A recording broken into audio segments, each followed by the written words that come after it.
We've been living in sin so long, all the feels are gone. Fella stopped me on the street last night, said everything's alright. Roller coaster, make it through the day upright.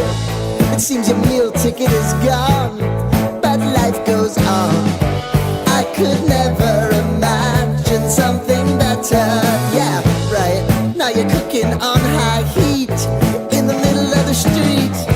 Roller coaster, take me to a better time. Let's go! All sing your high line with the roller coaster of life. It's time to all choose your timeline on the roller coaster of life.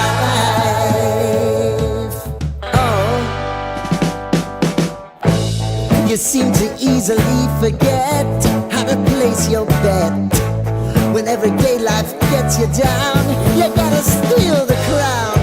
Got to own it. Don't bitch and moan about it, please. God forbid you scrape your knees, and it's nothing to sneeze at. Oh, I've told you over and over again. You gotta get both hands around it and make your own plans. Roller coaster, it's taking over, it's about time. Oh, all sing your high line on the roller coaster of life. You've got to all choose your timeline with the roller coaster of life.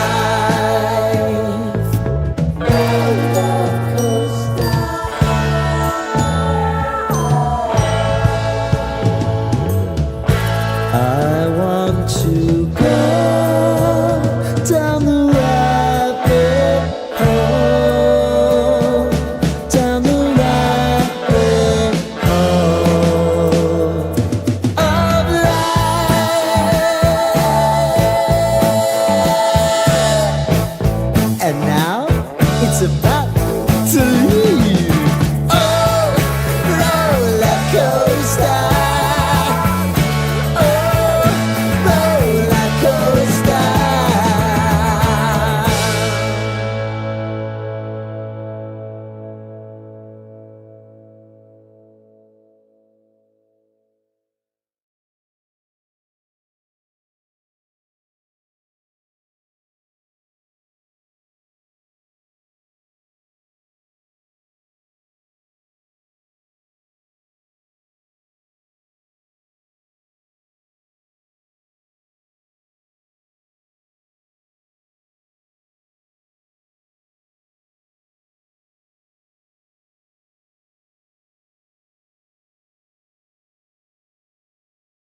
in sin so long, all the feels are gone.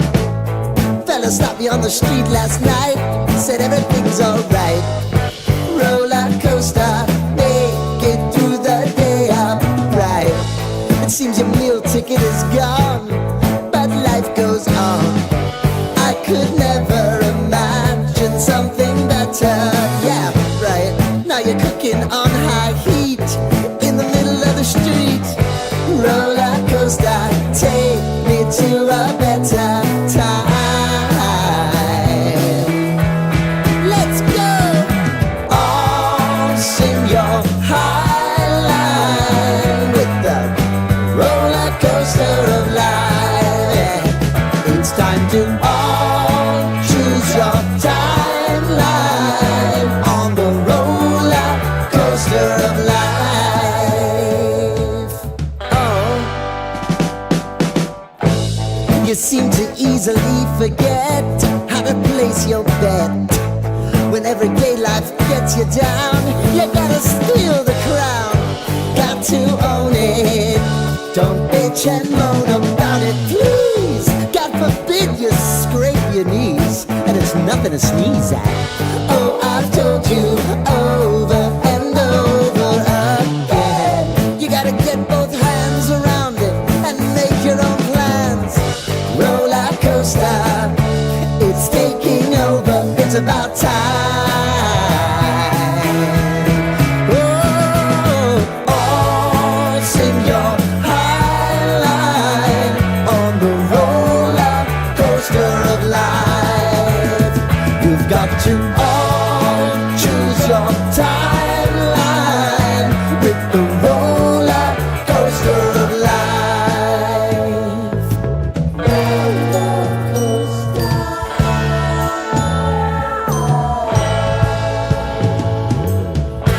I want to go down the rabbit hole, down the rabbit hole of life.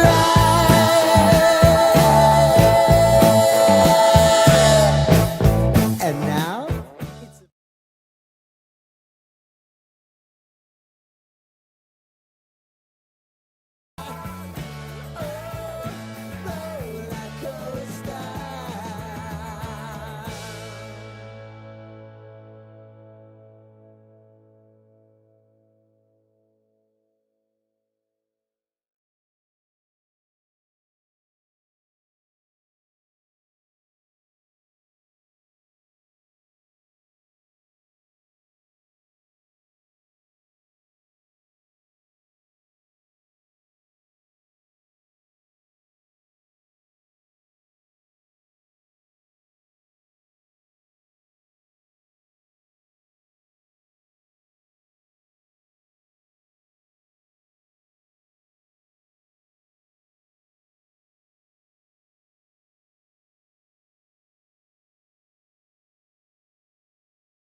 Can be worth up to $16 million with incentives.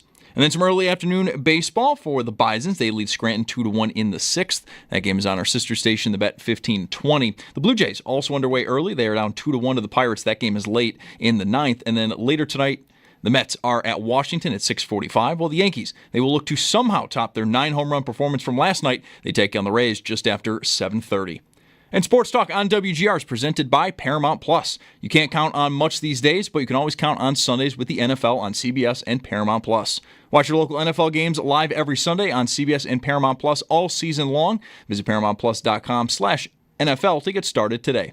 It's your Paddock Chevrolet Sports Update. Paddock Chevrolet celebrating 90 years of being your hometown dealership. I'm Zach Jones for WGR Sports Radio 550.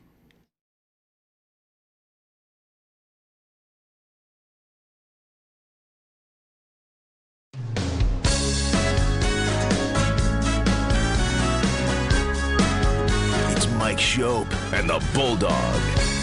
Uh-oh, guess what day it is? Guess what day it is? Huh? Anybody? Monday, Tuesday, hump day is halfway. It's Mike Schopp. Mike. What day is it, Mike? And the Bulldog. Hey, guess what day it is? Oh, come on, I know you can hear me. It's Mike Schopp and the Bulldog. Guess what today is? It's hump day. Woo-hoo! On WGR Hump Day Sports Radio 550. Yes, it is. Yesterday, to start, we parsed a couple of Sean McDermott quotes. Or it was really one from yesterday and one from last week. Maybe two from yesterday and one from last week. A collection of moments here of late where McDermott sounded not too at ease with certain things about his team. Last week it was injuries. Yesterday it was safeties. Also about how at wide receiver, after the top three, they have to figure out what is going to happen. There's a couple of things with that. There's that it's what he's saying, and then there's also like why he's saying it. With safety, we did both. It makes sense for him to be concerned about that. That makes sense. Doesn't have to be right or, how you feel, but it makes sense. And then, is it something else that he was willing to say it in public? What does it say about Bishop or just how he's looking at things, what he's trying to, if there is ever if there is here a longer game that he's playing, trying to get certain messages across. Today we have Joe Brady saying what? I love where our wideouts are. Good cop, bad cop. Is that possible? Good cop, bad cop. I have yet to hear Brady ever say anything that I can work with. It's just always kind of one-way traffic. Everything's always exactly how we want it. And it then comes with the rest of the sauce. You can always get better, that kind of stuff. Could you love their scene at wide receiver? Could you? Sure, you can choose to love anything. How could you love Shakir? Well, how could you that you win? It's a choice. I guess if it's a choice, right? Just say you do. Right? We've done that in life. Yeah, sorry. No, I'm not trying to no, you're right. diffuse you, but that's, He doesn't have Shakir. They're coming off a shutout.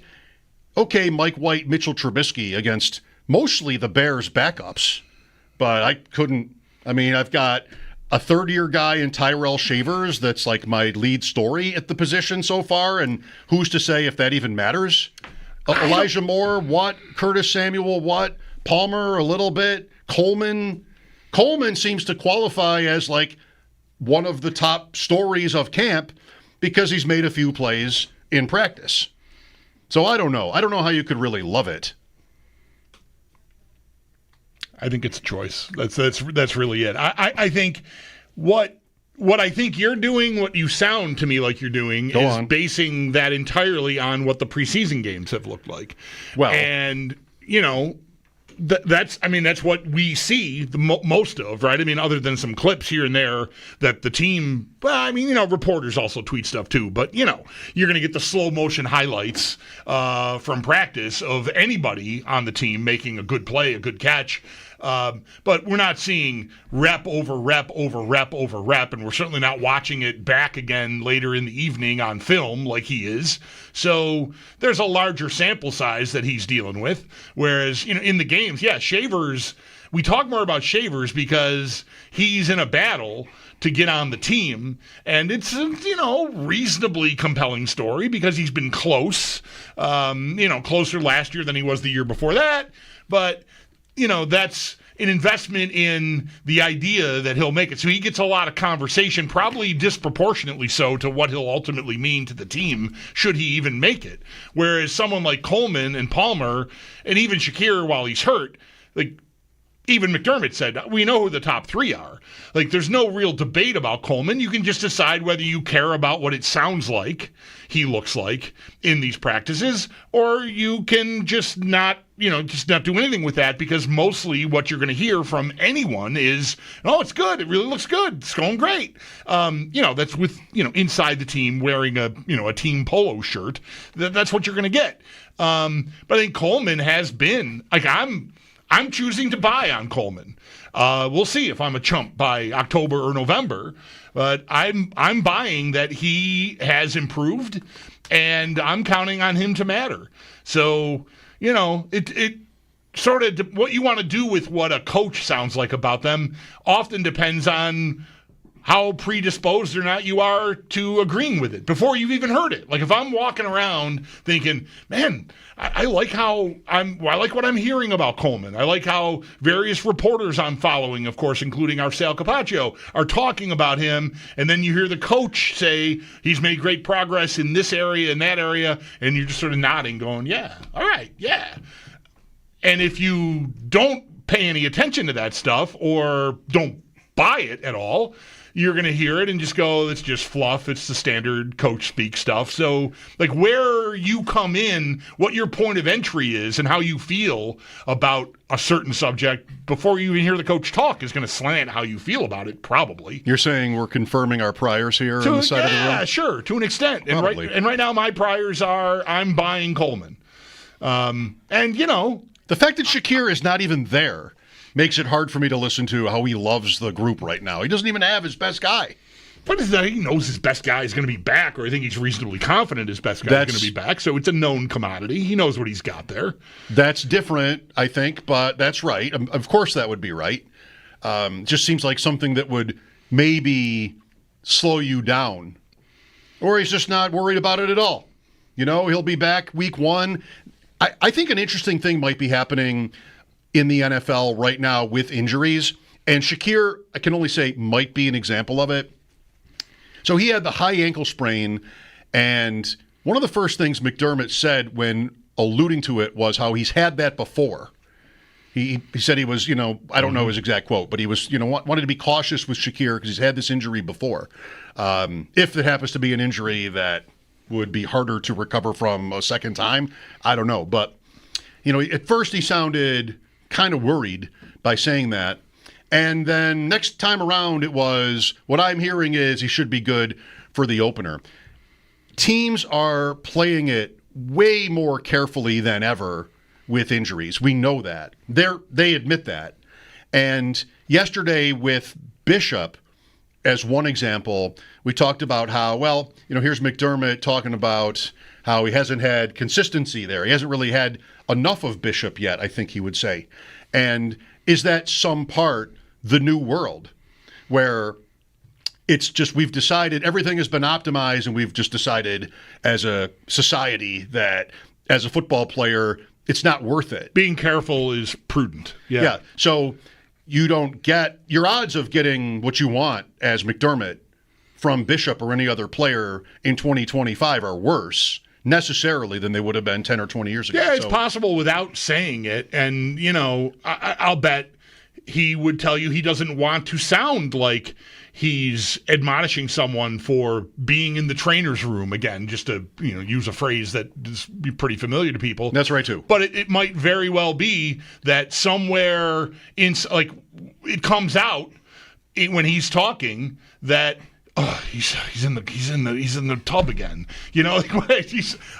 Again with him. I don't know how it works if every morning he gets an email from trainers or talks with them and they tell him here's what we think this guy and this guy and this guy, and it's a pretty long list. It has been frequently this summer. Here's what we think they can do, and maybe when he sees Bishop's name there, it's just like. I'm really counting on this guy. We are counting on this guy. I really need him, and I know what he needs to do and be exposed to get ready, and we're just not able to do it. And man, maybe a part of him wishes he could push through it. Right. So he's just one example that may or may not even sort of apply here. But I think if you have everybody is more careful with injuries. Any sort of misstep, and you're off, right? That's what we're seeing. We just had Lamar Jackson today go down on a play, knock down after a throw. They see him flexing his hand and leaving practice. 5 minutes later, they're saying it's a foot thing. I mean, it's just sort of like, it used to be that, and it's not confusing why it's different. It used to be that these kind of reports would take you pretty quickly to, all right, this is bad. Somebody's leaving practice, cart it off. Mm-hmm. This is bad. What's logical? Teams more cautious. Anything, almost, you're going to leave practice. Like anything. They're going to check you out, put some ice on it, check you back tomorrow. We're going to do that. Now you have the Bills, goes back to last week, you have the Bills with 15 or so names on the injury report, coach sounding a little uptight about it. It's possible that, and Shakir would be my example for this, I think, also a guess, but it's possible that a lot of these injuries are just not a big thing. It's still, early. It's still a month from the season at that time, and it makes sense for him, like on Bishop. He wants to evaluate. He wants his whole team there so we can compare and he can try things and sort of get somewhere here, but he doesn't have that. And that's the league now. Saying all this is sort of background for Shakir, because ever since that second time around, to my ears from McDermott, it's okay, Shakir is okay. They know it. Yeah. And he's not going to play in the preseason anyway. Right. So maybe I'd want to guess that his injury is not bad, and here's Brady today with this quote. He kind of knows that. Sure, and it makes sense that they would be extra careful with Shakir. It does sort of fly in the face a little bit of loving the whole room, 1 through 8 or whatever it was. I think that's exactly what Brady said, 1 through 8. I don't think anyone should mistake that for they're going to keep 8 receivers, because that would be insanity. But that you can afford. There's no crisis around Shakir. They know who he is. They know what he is. They know what kind of chemistry he's already developed pretty quickly with Josh Allen, and so there's no He's not someone that you're going to say he needs the reps. He needs time on task. He needs any of it. The other receivers, like Curtis Samuel as an example, who's been out, he's a known commodity within the league, but he was not available most of last summer and hindered by injury most of last year, showed some of what he was capable of later on in the year, but now we're back hoping for a full off season with him, get him to develop with Allen, nuanced little even gestures and just whatever happens between a quarterback and a pass catcher. And that hasn't happened with Samuel. So even though he's a much more experienced player than Shakir, he's not much more experienced playing here with Josh Allen and in this system, where Shakir could miss all of this and be on a cruise boat and come in here on Labor Day and be like, okay, give me my uniform. Provided he's, not just eating, cannolis the whole time he's on the cruise ship. Oh, that late night pizza. And, it's going to be fine. There's not a crisis around an injury to a player that is absolutely has set a standard that they accept. We know who this guy is. So everybody else, not everybody else, but certain guys, the guys we've talked about here, Bishop, certainly Samuel, who I'm using as an example, even a newer guy like Elijah Moore, we need these guys out here. They have not helped us separate them. It's still, it is kind of interesting to me that Brady uses the larger group, whereas McDermott told you yesterday, I know who this top half of the roster is. I have no idea about 3 through 8 or 12 or how many guys there are here. And Brady's just like, yeah, everybody's good. I kind of doubt that. I mean, that's what I'm saying. They're all not candidates to make the team. But Shakir's absence to me is immaterial to the comment. I wouldn't take any, him not being there. It's like Brady. It's another indication that they're confident he's going to be here. Because I think if they were more worried about him, then maybe they wouldn't sound like that, or he wouldn't sound like that. Right. That's what I mean. If he loves where their receivers are right now, he might have just sort of taken Shakir for granted at this point, because he's not practicing or anything like that. So, okay. There were a couple of reports this morning that the Vikings, among a couple of other teams, are looking for veteran receivers to trade for. So weird. Again, it's one of these where at least two reporters had that at the same time. Like that's scheduled on your phone to tweet that the Vikings are calling around on receivers. I mean, we don't have anybody, or do we? That could be of interest. I mean, how much sweetener do I have to throw into the pot to get someone to take Curtis Samuel off my hands with the contract? Like that is the ideal scenario to me. Irrespective of, Joe Brady loves him. He had a great year with him in Carolina 6 years ago or whenever the hell that was. And, Brady loves everyone. He doesn't have to be cold and calculated about this. He's coaching guys to get the best out of them, so he's going to sound that way.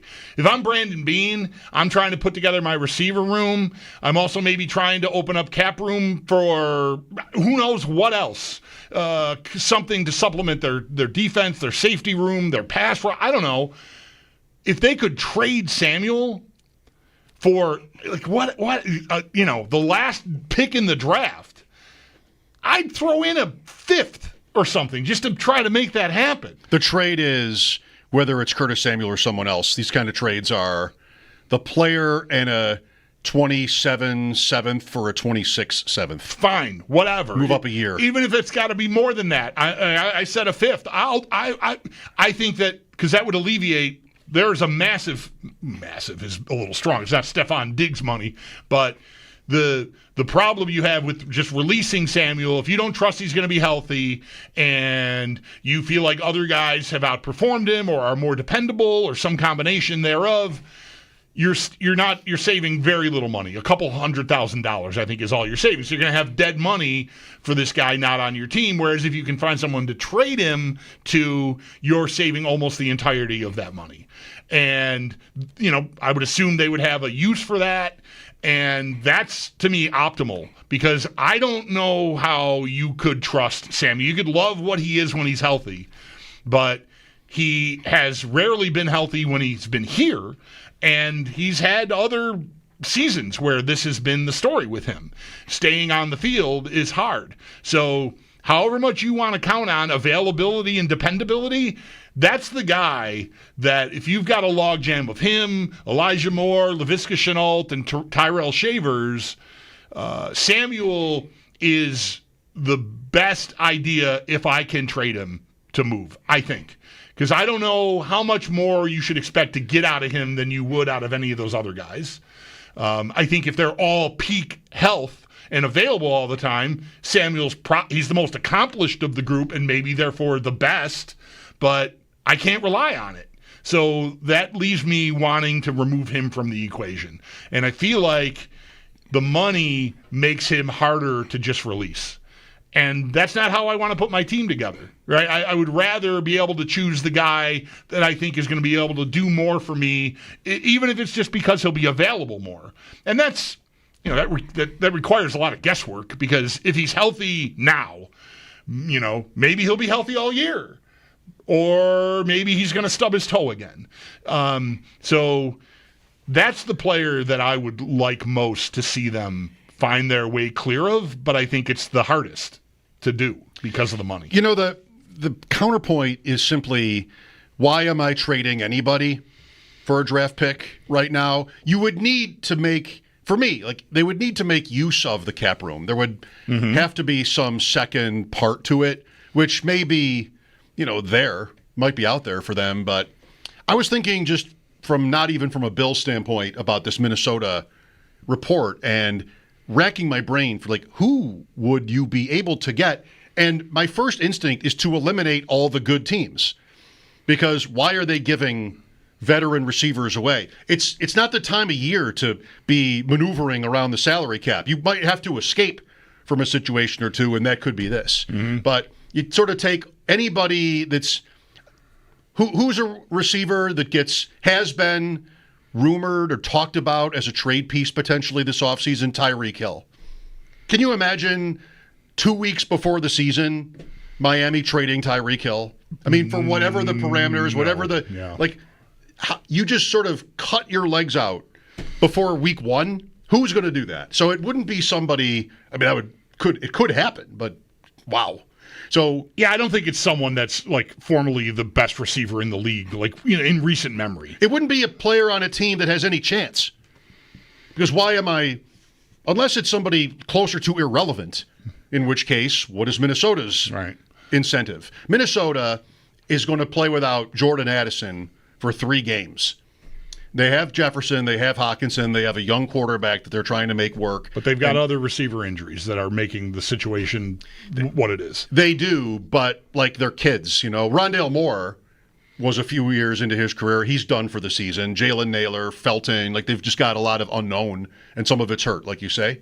So what would they want to get out of it? They'd want, maybe Samuel is kind of in the right class. Somebody that has experience and is a little bit of a stopgap for them. And I don't know, it's a little too easy, but what Rondale Moore might have been is what Samuel could be. Samuel gets typecast. Yeah. But, maybe something like that is possible. I just don't know if the Bills would be inclined to move anybody like that when you're in this window. The only reason you do it is because you're making a bet. Your bet is, like I've already said, if he's healthy, you believe in him. He's probably the best of that group of guys. But you're betting, what do you want to bet on? Do you want to bet on him staying healthy and actually helping you? Or do you want to bet on one of the other guys that isn't as known but might actually be as good a fit and be available for you? Maybe peak, I'm giving up something if everyone's at their best, but I'm betting on that not being the case, and I can offload the money. Like if the reason he stays here is because of the dead money, I almost don't care what I do with it. I just don't want it to be the reason that he's here instead of Elijah Moore or Laviska Shenault or whomever, because that's not optimal. That is a decision you just got to like, okay, well, we're sort of stuck. And if you can unstick yourself, it'd be better to have that money in your hip pocket for something that comes up during the season. If someone is, someone gets hurt, someone's available, I just have the flexibility. And so I think that would be the course of action I would be trying to pursue. I have no idea how they're positioning it. They may feel like Samuel is so important and if he's healthy, could help them so much that they're willing to risk it. That he may miss time or not be entirely himself if he's on the field, kind of like he was for most of the season last year. That might be the bet that they make. But the other half of that bet, the other side of that bet is availability, reliability, the money, and what have I got behind him, and can it reasonably replicate what he would give me? And they've got, enough guys there to try to pick and choose from. If they want to use him on jet sweeps, Laviska Shenault can probably do that for you. Elijah Moore can probably do that for you. So it's not like he has to be so vital. So I saw that news about Minnesota. The Jets were also mentioned as a team that might be looking for veteran, established receiver or just receiver help in general. And really any team that's in that boat, I want my GM calling them about Samuel. Is it only a wide receiver room that the offensive coordinator could love? Or, am I trying too hard? 803-0550 for your calls on this and other Bills topics. We'll be here all day. Sigmund Bloom today and Sal Capaccio with his report coming up at, that'll be 5. Mike Schopp and the Bulldog here. Thanks for listening. Lines are open for your calls here on WGR.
I love where our wideouts are right now. I know we've had some injuries, but I like where we're at. I feel good about 1 through 8 of being able to contribute for us. Like all different skill sets, we're going to have to figure out how to put them in and figure out those positions, personnel groupings, and we'll get to the regular season for that. But I feel really good with where our wideouts are. Josh has a good comfort level with them, and I know we haven't got some preseason games with them. You know, it was good to get Curtis back yesterday, kind of moving around, and we'll obviously ramp him back up. But I have no questions with our wideouts going into the season.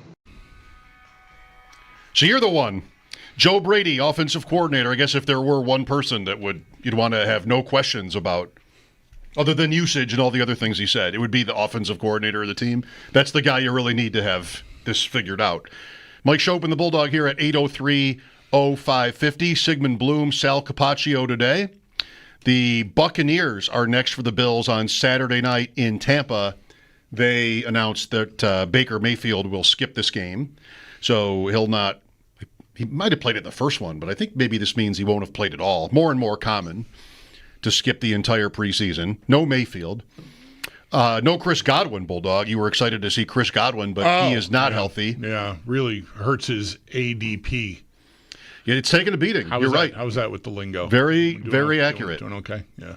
But very natural, too. Yeah, he is someone that really kind of started off on the wrong foot this offseason. I mean, coming off injuries. One of the first things that was said about Godwin was an announcement, maybe by Todd Bowles, their coach, that he had needed a second procedure. Uh-oh. Right. Well, this is why, within reason, you don't necessarily decide who you're drafting, even with your premium picks, based on what you've got in-house and what you think, you should have. Because I don't know, as the draft was coming, maybe they were really worried about Godwin when they picked Buka. But they wouldn't have known that McMillan was going to suffer a very serious neck, not more than pretty, a very serious neck injury that could cost him half the season or who knows, even more. So they've, at the time, it's like, wow, they've got Evans and Godwin coming back and this McMillan who kind of emerged last year. What are they doing? And it turns out their top 2 receivers for the opener are likely to be the guy they drafted and Mike Evans. And everybody, the other 2 guys of the group, the key top end guys are not going to be available. That's how it looks. McMillan for sure, Godwin almost definitely as well to miss the beginning of the season. Yeah, don't draft for need. I mean, you're sort of making a case that they might have known there was some need there that we didn't. Yeah, right. But what they did, and I think anybody around here has the right to be jealous of this. And the Bills, of course, have been very successful, but receiver is always under scrutiny here. The Bucs took the thing they were best at and drafted more of that, which I think is very hot. Like that's, of course, talk about confirming priors. This is me doing that again because that's what I want from my team is I want deadly outside weapons, game changers. And the Bucs have, maybe they have 3 at this point with Ibuka. I wonder if he would play in this game. I would think maybe not. I'd be stunned if anyone that they're counting on to be on the field for the first snaps of the regular season plays in this game almost across the league. I think what I'm falling for here, because you're right to sort of jump in on me on that, is a little bit of the old school 4 preseason game world where this is the last one, but it's also the third one. And maybe your guys just have not, like, this is the Bills. I mean, just have not really done any preseason work yet.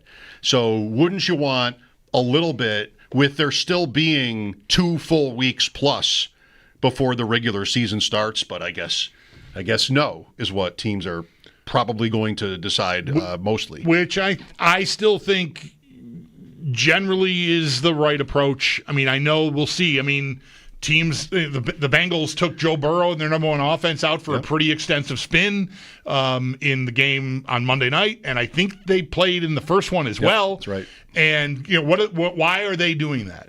Well, notoriously here for a few seasons running, they've had slow starts. Right, 0-3 last year, maybe 0-2 the year before, and you can they dug out of 0-2 the year before. 0-3 they never really did, and So we want to make sure we don't fall into that again. So they're buying the reps mattering and the momentum that the offense will be feeling going into the regular season, that will help them start better. And, we'll anecdotally out here, some will, I don't think I will, but I think the league pays attention. If the Bengals start 3-0 after doing that, maybe more teams next summer, especially if they have a slow start to the regular season. This could even include the Bills. Who knows, right? If it just does not go well early and they haven't played at all, like I don't expect, I don't know yet, but it would surprise me. I've been surprised before, though. Like, if Allen saw the field at all in this Tampa game, he has played in this game before, just a series, just to get out there, right? Cadence, communication with the coordinator, whatever. But if a team starts slow and they haven't played at all, some of them will switch. Because I think I'm not tracking this, so I don't have data for you, but just observationally speaking, it feels like maybe more teams have swung a little bit back to playing guys. Like the Rams were the extreme. We're not playing at all. Just forget it. The preseason doesn't matter. We're not exposing these guys. And some teams followed suit. And I feel like there's been a little swing back on that. But that might just be the games I happen to be watching. I watched Washington and Cincinnati on Monday night. And, of course, the starting players on both sides of the ball. You got both. Played some in that game. But I'm good without doing it. So I kind of hope Allen doesn't even make a cameo just to, get in the huddle once, because that's what I think practice is for, and especially a joint practice. Now, the Bills only had one of those, like one day of that with the Bears. Other teams have done, more than one. Like, I don't know that anyone's done more than two, but some teams, Miami, for example, has done this more than once this summer. Bills favored by 3. Isn't this from that one ranking we talked about last week, the teams with the 2 worst backup quarterbacks? Well, I know the Bills are down there. And, you said Trask was the only one behind Trubisky? Right. Yeah. 31 and 32. Yeah. Bills road favorites. Well, I think that means you should take them. It's because they got whooped last week, and they'll be out to, send a message that they're not a doormat. Absolutely. It's about time they sent that message. 4 bad games in a row on defense. Possibly be. You waiting for that? Not that that's the Bills' motivation, but the betting market. No, I don't know what else are you. The betting market. It's why the Bears were the bet on Sunday. Look at me now. I know how it's going to go. Is that what I sound like? Well, yeah, but because the ones were going to play and the Bills weren't. But if none of the ones are playing, why are the Bills favored? Because they got their asses kicked last week, and they're going to try to get it right. It's the only thing I think you'd have to stand on there. There's probably some evaluation of the second string, right? I mean, not every backup is created equal around, per position. So maybe there's reason to think like the offensive line or something. I don't know. There's going to be there's an answer. Yep. There's an answer. I'll ask Sam on Friday. You won't be here, but I will. I miss Sam a bunch. I will ask Sam about that. He's out there in Vegas getting pizza, betting on the NFL. Out in Vegas getting pizza, isn't it? He's out there doing stuff. I just have draft after draft here. Friday for me is the Bourbon Trail, which I've never done. All right, well, whatever that is. I assume it's a tour you can hopefully be guided and driven to. A guided bourbon tour. That you don't have to drive at. It's like a pub crawl for bourbon. Yeah. And hopefully I don't have to pedal like one of those. Oh, man. Those beer Just get bikes. Out of here with that. Imagine a bunch of us doing that. You are never getting me on one of those. It'll be my first time in Louisville. All right. And we have 2 drafts Saturday, 2 drafts Sunday, and then we'll trek home for whatever's next. Sigmund Bloom today. I saw. Speaking of fantasy. Yeah. He DM'd me with some Bills takes. He wanted to bounce a couple Bills takes off me. And I responded and then said, hey, are you free later? And I wonder if he did go through with it, but I wonder if he was hesitant to DM me thinking that he's walking into a trap. This is going to end up in me devoting 20 minutes of my afternoon to you if I reach out to you. Whether he believes it or not, there are times when I have not asked him on. Like there are times when I do interact with him and not. I do have this instinct with plenty of people. Like it's too recent. Yeah, don't overdo it. But he said he can't wait. I am like this with Tyler Dunn. Like we will text now and then about music or whatever, and I sometimes will hey, what are you doing? And other times I think, okay, don't do that this time. Because I like hearing from him and I like exchanging ideas with him, even non-football related ideas, and I don't want to have him feel like you're describing that. I don't want to be reluctant to text me because he feels like it's going to end with him having to either say yes, I'll give you 20 minutes, or no, and then feel bad or something, or just a little bit bad. Like, no, people should be able once in a while to reach out to you socially and not get asked for a favor. Basically, for a favor, right? That's what they should be able to do that. Yes. Well, today, as it happens, Sigmund was asked, and he'll be on. He just was texting me about timing and such. Sal will be on later as well. Mike Schopp and the Bulldog here at 803-0550. This is WGR.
Welcome back. We'll talk to Sigmund Bloom in about 15 minutes. Al Capaccio later as well.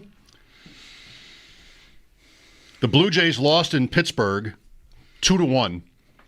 That's hard to do. Yeah, they didn't hit it all today. Springer homered right away, and that's all Bichette had a leadoff double that they didn't really even threaten much in this game. So you're telling me the Pirates won a game that Skeens didn't pitch? Not that they win all the games that Skeens pitches. They often don't score any runs for him, so he doesn't win even though he's excellent. They did win with him on Monday against Toronto. So they win 2 out of 3 in the series. The Blue Jays are off tomorrow. Then they go to Miami, 4.5. You ever feel this way? I almost felt honored last night to watch Scherzer. It felt like a special gift. Yeah. I mean, I'm a bandwagon Blue Jays guy, and when he signed with them, it didn't do anything for me. And he started with that thumb injury, and he went out immediately. You might have thought, at his age, maybe this is it. Maybe they won't get anything out of this guy. 41, and he pitched for the Mets for a minute, but I haven't felt the Mets, so to speak, in a long time. He's never really been one of my guys on one of my teams, fantasy, just as a fan. Mm-hmm. He's out there, but I've never had any particular compulsion to go watch him. But last night, I'm into the Blue Jays. It's on at Pittsburgh, and he was a little wild for him early in the game, got through it, and you could really, 5th or 6th inning, I think it was the 5th inning, maybe the 6th, when he was nearing 100 pitches, they let him go. And they had the lead, and he was really grinding. You see him talking to himself, and he gave off, I think, the impression this is really big. He just, for a guy that's, World Series and Cy Youngs and everything, maybe that's part of, I say maybe because I don't really know because I haven't been that intimate with his career, but it's something he's known for. I wanted to think last night that just total competitor. And he was super fired up to get through. He gets the last guy, maybe Sawinski, and that's it for his night. Pumped the fist, kind of running off the field like a kid, just it was really, really fun to watch him last night. And I felt I've been aware of him. Yep. Like any baseball fan, at least for a long time. But now he's on the Jays, and they're in first place, and he's really going now. He's healthy, and it was cool last night. Yeah. I wish I'd been at the ballpark. I watched a good bit of that, too, with Owen, and he commented about the way the season started and whether, how surprising is it that this guy still looks this good, considering how the season began. And like I said, that's why I said that, because I said the same thing to Owen. You might have thought he was just going to be, that this is the end of the line. This is how it ends. I signed in Toronto, but couldn't get on the field, and, thanks. I'll go see me at the Hall of Fame in a few years. Doesn't seem like that's how he's wired. No, instead he's just, yeah.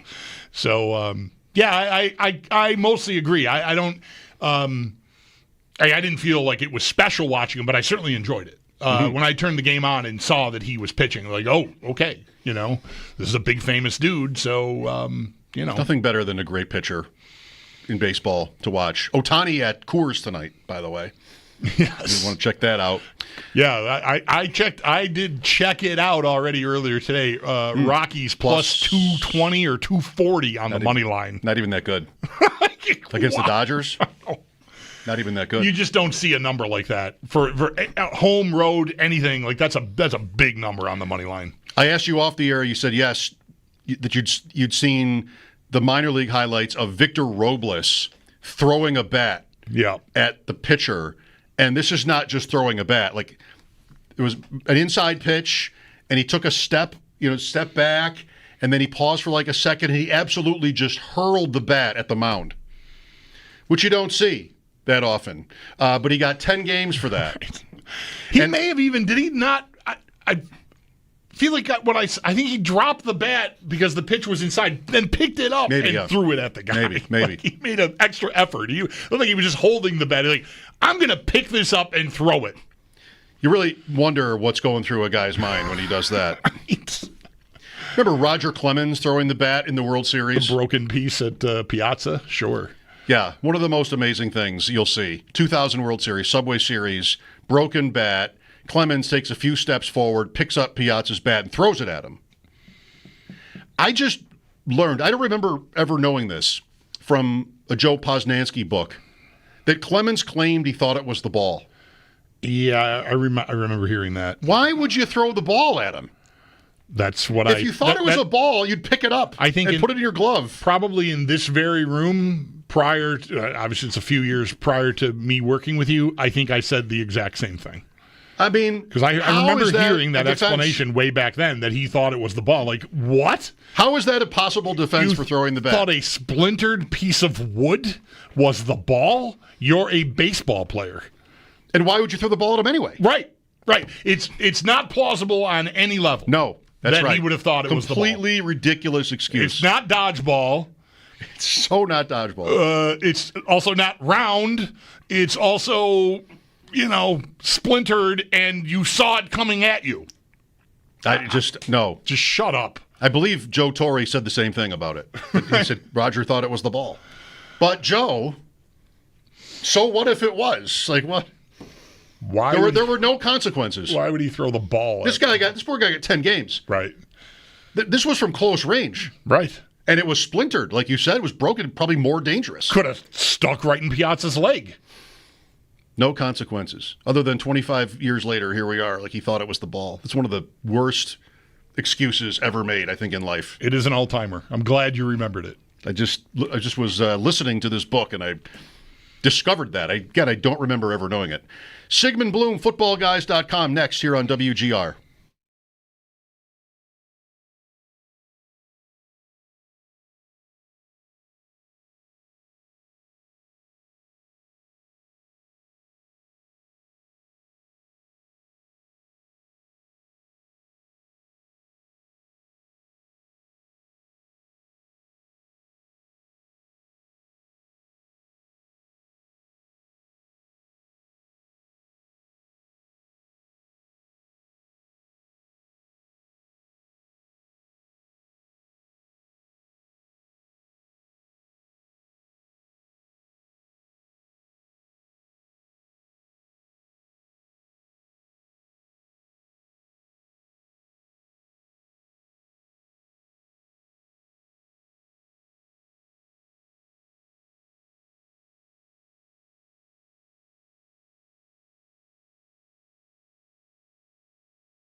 Mike Schopp and the Bulldog. Uh-oh. Guess what day it is? Guess what day it is? Huh? Anybody? Monday, Tuesday, hump day is halfway. It's Mike Schopp. Mike. What day is it, Mike?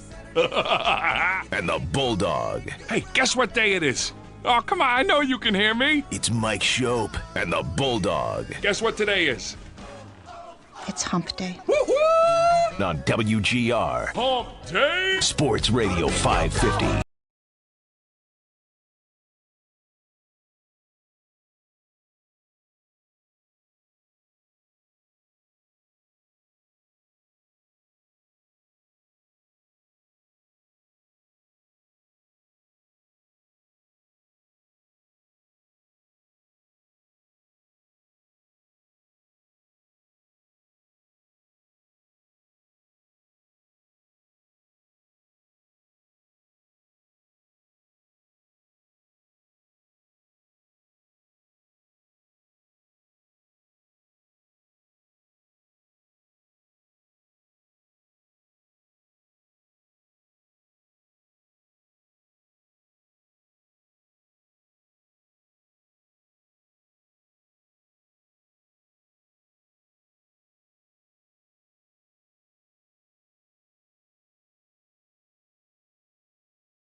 For me to have taken up 4 pages in this notebook of mine, my trusty notebook, on mock schedules, on fake bill schedules. Whose idea was that?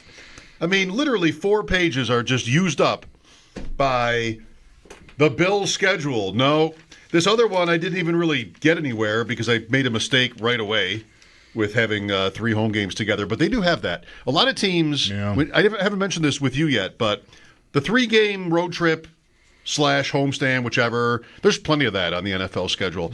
Anyway, can I blame you for this? I've got 4 pages taken up. It's getting late here for this notebook. Well, I really could use the space. Can you just tear those pages out? I mean, I would never. That's not going to replace the pages. You would never. No reason to.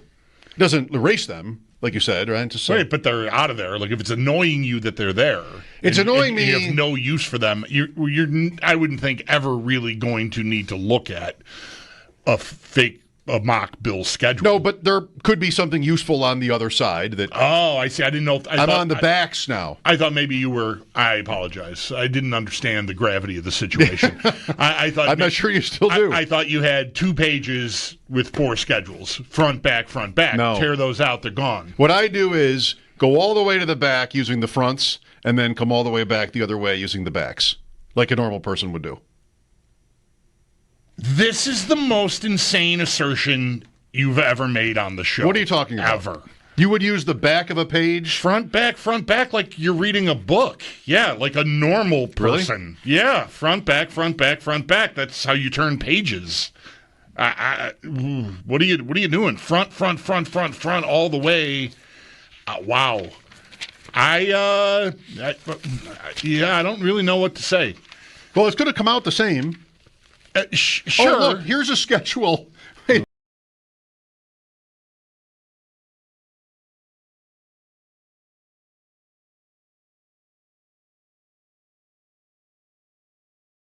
The Buffalo Bills continue to add to their roster as they do get ready for the final preseason game against Tampa Bay on Saturday. Cornerback Isaiah Alexander, running back Elijah Young, and offensive lineman Rush Reimer have all signed contracts, while kicker Caden Davis and running back Javarian Howard have been waived. We'll get more on practice. Sal Capaccio will join the show at 5 p.m., and that does include the status of wide receiver Grant DuBose, as Sal tweeted out that DuBose was carted off the field today after falling awkwardly on his shoulder. And former Bills wide receiver Gabe Davis, he is set to be visiting the team today following his second visit with the Steelers yesterday. Bills OC Joe Brady, though, spoke with the media before practice and talked the confidence in his wide receiver room. I love where our wideouts are right now. I know we've had some injuries, but I like where we're at. I feel good about 1 through 8 of being able to contribute for us. Defensive coordinator Bobby Babich also spoke with the media, and you can listen to both on the Odyssey app or on our website, WGR550.com. Ravens quarterback Lamar Jackson left practice early today with trainers. Multiple reporters on the scene said that it was a right wrist or hand issue, but a team spokesperson after practice said that it was due to having his foot stepped on and that he will be fine. And then the Bears, they locked down backup quarterback Tyson Bagent to a 2-year extension worth $10 million. That deal could be worth up to $16 million with incentives.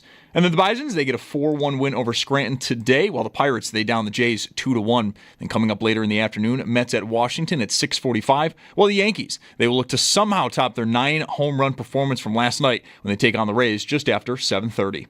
That's your Paddock Chevrolet Sports Update. Paddock Chevrolet celebrating 90 years of being your hometown dealership. I'm Zach Jones for WGR Sports Radio 550.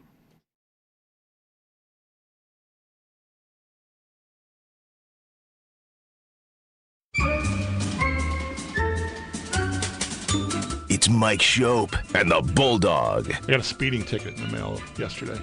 In the mail? Yeah. I think I'm going to just ignore it. It's Mike Schopp Where was this? Spain. and the Bulldog. I think if I just lay low, I think I'll get away with it. Not mention it on the air? Definitely don't want to talk about it on the air. It's Mike Schopp and the Bulldog I like the sound of this more and more as we go. I'm an outlaw. on WGR Sports Radio 550. No change to that one? No. To this point? No, it's been Over a year. many months since I've received any correspondence from the authorities on the matter. You probably could just claim that you couldn't read it. Or do they send that in English to a person in the United States? It was in English. Yeah, I don't have any plausible deniability on that front. That's out. I still have the 2 notices. First one showed up 3 or 4 months after we'd been there, and then 3 or 4 months after that, a follow-up, and nothing since. Sigmund Bloom, any experience with traffic violations from other continents, and then how to proceed? Not other continents, although sometimes Ohio seems like another continent. My story is getting a speeding ticket in North Carolina when I was in my early 20s and getting advice from friends, don't worry about it, it's a different state. And then eventually going to renew my license and being told it had been suspended for a long time. And I didn't even know it. That's what you get for not opening the mail, right? Sigmund Bloom would never be so casual. He is from footballguys.com and joins us now on the West Her hotline. I want to apologize for roping you in here, where you just sort of, politely reached out to me with a couple of Bills thoughts. And, of course, what do I have to do? I have to tie you up for 20 minutes. Oh, I always look forward to this. I'm always look forward to spending time with my friends and spending time with the good people of Buffalo. Good. Well, that's nice of you to say. Dalton Kincaid was one of your questions. What are the vibes? Is there a chance, especially maybe with Shakir out for a little bit, that Kincaid can pop? He gets hurt again today, Sigmund, after your question. I don't know how serious, but he stopped practicing after taking a hit. Is it fair to say it's becoming much of the story, at least with Kincaid, if it's not connected and it's not worth sort of making a big conclusion about? We're often, though, talking about his durability. The offseason came, and the Bills GM talked about strength being a priority for Kincaid in the offseason. I also don't know if what's happened here so far this summer is any sort of sign of concern on that front. So what are you doing? Yeah, I think that the pattern is clear that we may never see. At least Kyle Pitts in his rookie year showed us something that maybe implied a bigger career was coming, but Dalton Kincaid really hasn't had even a signature moment yet. And it's not just staying healthy. I think it is when he has been healthy, or as healthy as he's been, he hasn't influenced the game the way a first-rounder would. He's looking like roughly like a Hayden Hurst in terms of first-round tight end impact. And he's going to go down for being the player that the Ravens took ahead of Lamar Jackson. And I think you're right with Khalil Shakir hurt, that's the moment that Kincaid, I think, is supposed to show how wise the Bills were for taking him in the first round, really as a pure receiving tight end. And it just hasn't materialized. And the question I showed up to ask you about today, Mike, was, we're starting to feel a little pessimistic when we look at all the injuries piling up. And maybe a reversion to the Bills' passing game that can be kind of frustrating at times, at least to begin the season. I'm not really there. I have a theory about this, that because teams are so careful with players, and this could include Kincaid, that they're sitting down for not very much. And I think the way, for one example, Sean McDermott has talked about Khalil Shakir and even Joe Brady doing so, sounds like they're not really worried about him. Max Harrison at corner, I think, is a different deal. But I think there might be – we've had so many examples, Sigmund, already this summer of guys – it's not just the cart that we all make fun of now, but just, something happens, they leave practice, and then teams are a little bit cautious, but they prove to be okay. So I don't know that the Bills have an epidemic here, I guess I would say. Yeah, I think that's probably true. I do think, though, there is more fire than just smoke to the idea that – they're looking at their receivers past the third or fourth receiver. And I know Joe Buscaglio just ran a piece saying, hey, Curtis Samuel's on the roster bubble, even though he's guaranteed almost $7 million. And it sounds like Elijah Moore can be a useful piece, but not necessarily an impact piece. And we know how much Josh Allen relies on Khalil Shakir. So I think it only potentially becomes a problem if Shakir aggravates that ankle injury when he gets back on the field, or we see that he's playing, but he's playing through it. And that might become a problem more on third downs. But then maybe we'll just get back to Josh Allen hero ball, which is at least entertaining. Right. My read here, for what it's worth, I don't have to be correct about this, is similar to Mike. I think they're just being very careful with Shakir. At this point, Sigmund, it would stun me if we heard at some point over the next few weeks that he's in doubt at all for the opener. So I don't think there's anything to be worried about there. That's a guy that's a very known commodity. I don't think, anyone can use, of course, reps in practice and whatever, but they know who he is and what he is. His chemistry with Allen is undeniable. So it's not like that's a guy. He's in a very different boat than, say, a guy like Curtis Samuel, who has not had a lot of time in practice here in the summers anyway, the 2 years he's been here. And last year, an injury sort of, took him out of the front three-fourths of the season, basically. He was somewhat productive at the end. So, yeah, I hear the Vikings are looking to trade for a receiver, or the Jets, and I just think, what do I have to give you in addition to Samuel to get you to take the contract? Because there's big savings there for the Bills if they could find a partner. Yeah, absolutely. Maybe the real headline here is just how important Shakir is and how they're putting him in bubble wrap, because as he's progressing as a player and with that chemistry and that relationship, and there's some actionable fantasy football advice here that you buy the dip, and if he hadn't had that ankle injury, maybe we'd be buzzing about how he's going to take a step up to an Amon-Ra St. Brown kind of level this year. Shakir on Underdog ADP is pick 83, so end of 7. Keon Coleman less than a round later at 91. Bulldog, for one, is in on Coleman, and the Kincaid bullish argument for Kincaid applies to Coleman almost identically. Yeah. Right? I mean, could you talk yourself into him?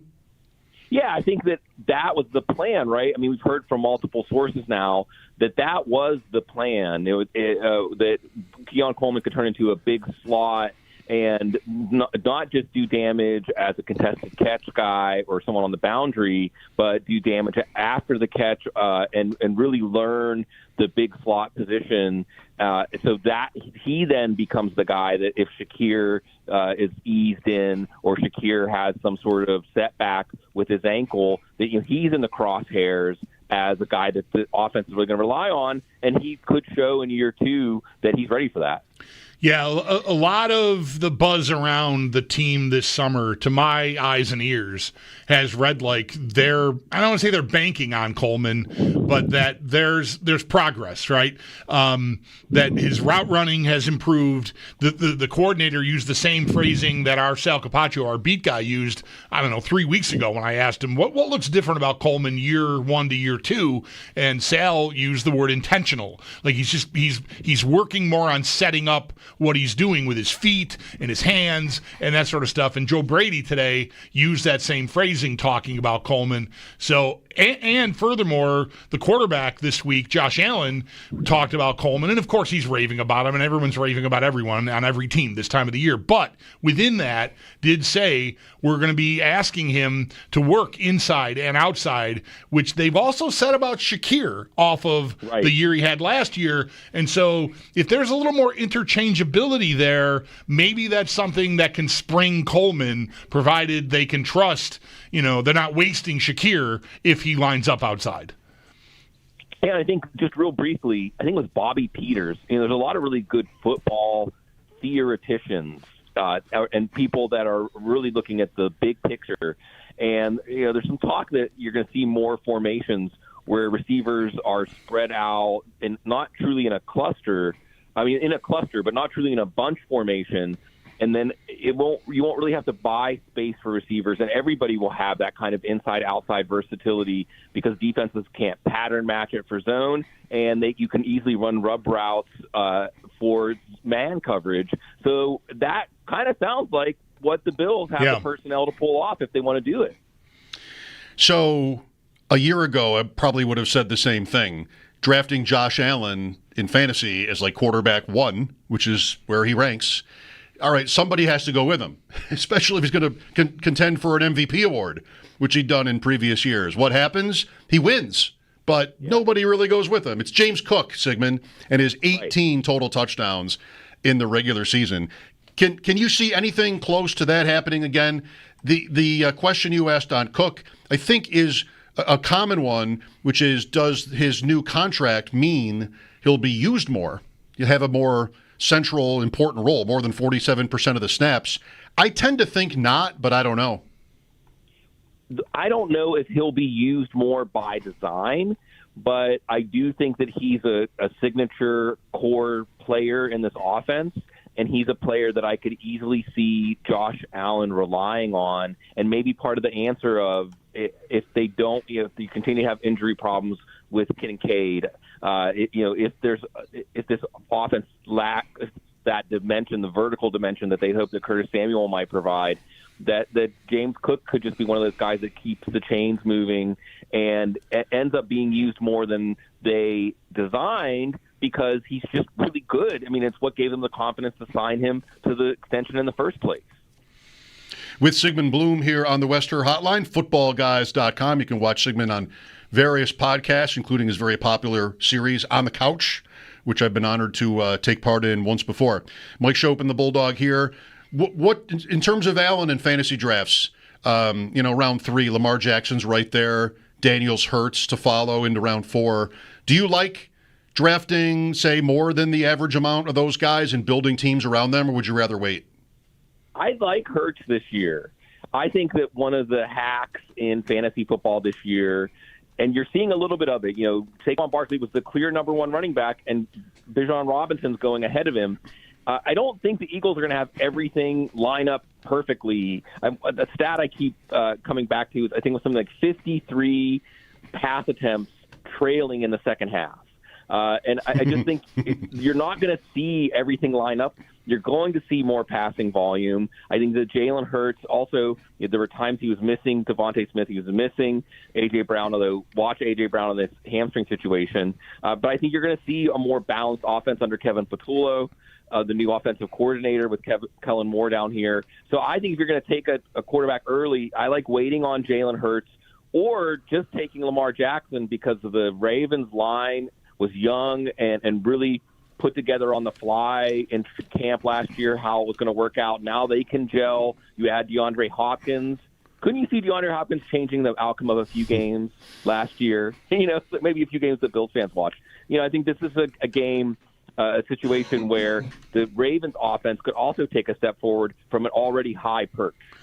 While we're on AFC contending teams, what are you inclined to do with the Chiefs this year? It's been talked about a lot and written about a lot that their offense has not been what it had been earlier in Mahomes' career. Part of me, the part of me that's winning right now, the argument I'm having about the Chiefs is that I sense like a 5,000-yard, 40-touchdown season incoming from Mahomes and Andy Reid. What do you think about the Chiefs? The key player in this conversation, I think, is Josh Simmons, their first-round pick. And, a lot of people thought this was a pretty good offensive tackle draft. But some thought that he was the best in the draft, but he had, I believe, a torn patellar tendon last year at Ohio State. Well, he shows up ready to play in training camp, and it sounds like he's on track to start week 1. And the last we saw the Chiefs, really spectacularly imploding, it was because of the offensive line. So you add a left tackle who can stabilize this line right away. And I think Juwan Taylor, the right tackle, was playing through injuries. He has said a lot worse than they let on last year. So if that is firmed up, another thing that makes me excited about this offense is that Jalen Royals, their 4th-round pick, it sounds like could be the rare player that Andy Reid trusts as a rookie and gives them some redundancy, because that's the other thing we saw last year was the offensive wide receiver depth chart fell apart for them. Then they lost a lot of dimensions in that passing game. So I'm definitely open to that, and I think that this is an offense. On the other side of it, we've been expecting this for a while, and they don't necessarily need to win games 33-30 with the defense they have. So we might just have Lucy pull the football away again. It's possible that I'm not recalling this correctly, but it felt like around the draft, like the day after the first round, we're in here doing our show, and it felt like the Chiefs were playing the long game. Like that Simmons, it was not expected that he'd be ready for the start of camp even, and therefore the beginning of the season might be in doubt. Maybe he can help them by the bye or that kind of stuff. And right from the start, OTAs, like he's there and he's 100%, and that just has not changed. So I don't know if they knew something that the people talking about the draft when it was happening didn't know, or if they just got lucky. But either way, I think it's a huge development for them. Yeah, We don't need the Chiefs getting lucky. We don't need that anymore. No, that's never happened. Certainly has never happened. Sigmund, one of the more exciting, fun aspects of fantasy drafts as we get near the season is, of course, the rookies. And it was such a rich year for running backs. I'm seeing, they're getting enough hype or even making plays in terms of Travion Henderson. I'm thinking R.J. Harvey as well. Of course, Bill Krosky-Merritt in Washington. This is somewhat common, but maybe there's a little bit more of it than usual, where you're seeing the rookie hype. Famously, Bulldog on Monday night in the main event, a few friends and I took Henderson at 303. Many are still buzzing about that. How are you playing these rookies? Yeah, I think you have to be in on at least a few. You might differ in which ones, but you had some really good intersections of talent and a situation, and some of these already look like they're bearing fruit. Krosky-Merritt, you mentioned, Brian Robinson almost certainly not going to be with Washington. I'll mention Kyle Monangai, who from all outward indications has passed Roschon Johnson, and we've already heard Ben Johnson say, we're going to be able to trust this guy this fall. That's big for a seventh-round rookie. We've already seen Brashard Smith. I think it's clear he's going to make the team. Sounds like Elijah Mitchell has not done enough to prove that he deserves a spot on the team. And then how quickly does Brashard Smith maybe move into that Jerick McKinnon role? He has a very similar skill set to McKinnon, and it maybe ends up being like McKinnon was, like more valuable than the early down running back in Isaiah Pacheco, if Isaiah Pacheco can stay healthy.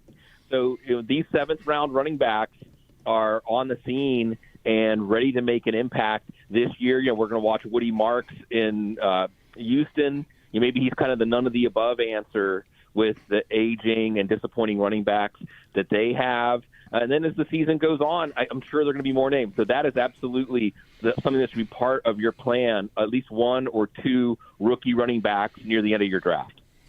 And Football Guys is invaluable at sort of tracking all this on a day-to-day basis. One of the first things I remember learning from you is the concept of rational coaching. And like Woody Marks with Houston, they drafted him and they even traded up. They traded a future pick to get him. So you're considering a few things here. You're considering like what the team has at stake.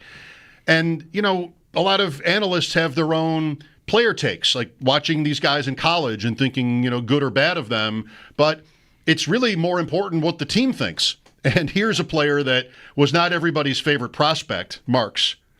He's got a fun story with going as Woody from Toy Story for Halloween 7 years in a row and adopting the name. But, whether you think a person thinks he's a good player or not can almost be secondary to what the team might be incentivized to do. And what the fit is, too, because that's the thing about a player like Kyle Monangai is not an impressive player in terms of long speed or phone booth quicks, but like Jamal Williams, who Ben Johnson had success with in Detroit, and also they had him in for a visit this summer in Chicago. He's just assignment sound and hard-nosed and a no-nonsense runner. I think that you're going to see the Bears want to have a very diverse run game. And I think that he's going to be better than DeAndre Swift on zone runs. I think you're going to see him have a fit. So, where Monangai on a different team, maybe would be on the roster bubble. I think he has exactly what Ben Johnson likes. And I think there are other rookies. Jordan James is interesting with the broken finger. I know Isaac Guerendo's back in practice, but if Christian McCaffrey goes down, he's another one that's just super solid. And Kyle Shanahan loves running backs that understand how to run in his system. I think Jordan James we might be hearing about during the season in San Francisco. Like it. Broken finger, is it early in camp here, but maybe not out for too long. You have a favorite, before you go, Subin, quickly, you have a favorite first-round pick? Oh, man. I'll tell you this. Christian McCaffrey, I want to talk myself out of taking him, and I'm finding myself feeling strangely serene about the summer that he's had and having trouble coming up with a reason that he won't be back to the player he was. He's actually looked like that player now in those training camp clips. And it's the kind of pick that I think that either he makes your season as the pick at 5 or 6 or 7, or you have a fun challenge and you rouse the troops and you say, we're going to overcome this if McCaffrey goes down again. And again, just remember the name Jordan James. Thank you, Sigmund. Great to talk to you as always. Enjoy the season. I know you will. Always look forward to it. Thanks, guys. Thank you. Footballguys.com. They have I wanted to say this with Sigmund on the line, and he's gone, but there's so many good writers. Good job. I know, right? I had one job, and that was it. I didn't do it. One guy I'm really high on is a guy named Dan Hindry, who writes really smart stuff, but also I know is a player. Like the guys who are also players. A lot of us do the talking, but skin in the game, and he's won big. So he's one of, I think, their finest at Football Guys. Mike Schopp and the Bulldog here at 803-0550. What have we been into today? Some familiar topics. Curtis Samuel. We've talked about James Cook so much, not in the last couple of days, but the question about his usage given the contract is an interesting conversation. Like, does that change? And how the Bills sort of approach that. We'll talk about that as well. Sal will join us at 5. Lines are open for your calls here on WGR.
Buffalo Bills continue to add to their roster as they prepare for the final preseason game of the year against Tampa Bay on Saturday. Cornerback Zy Alexander, running back Elijah Young, and offensive lineman Rush Reimer all signed today, while kicker Caden Davis and running back Javarian Howard have been waived. We'll get more on practice. Sal Capaccio will join the show in just about a half hour at 5 p.m. We'll also get an update on the status of wide receiver Grant Dubois. Sal tweeted that Dubois had to be carted off the field after falling awkwardly on his shoulder. And then also, former Bills wide receiver Gabe Davis. He is set to be visiting with the team today following his second visit with the Steelers yesterday. Ravens quarterback Lamar Jackson left practice early today with trainers. Multiple reporters on scene initially said it looked to be a right wrist or hand issue, but a team spokesperson after practice said he left due to having his foot stepped on, and he should be fine. And then the Bears, they locked down backup quarterback Tyson Bagent, a 2-year extension worth $10 million. That deal could be worth up to $16 million with incentives. And then some early afternoon baseball sees the Bisons get a 4-1 win over Scranton, while the Jays fall 2-1 to the Pittsburgh Pirates. That's Paddock Chevrolet Sports Headlines. Paddock Chevrolet celebrating 90 years of being your hometown dealership. I'm Zach Jones for WGR Sports Radio 550.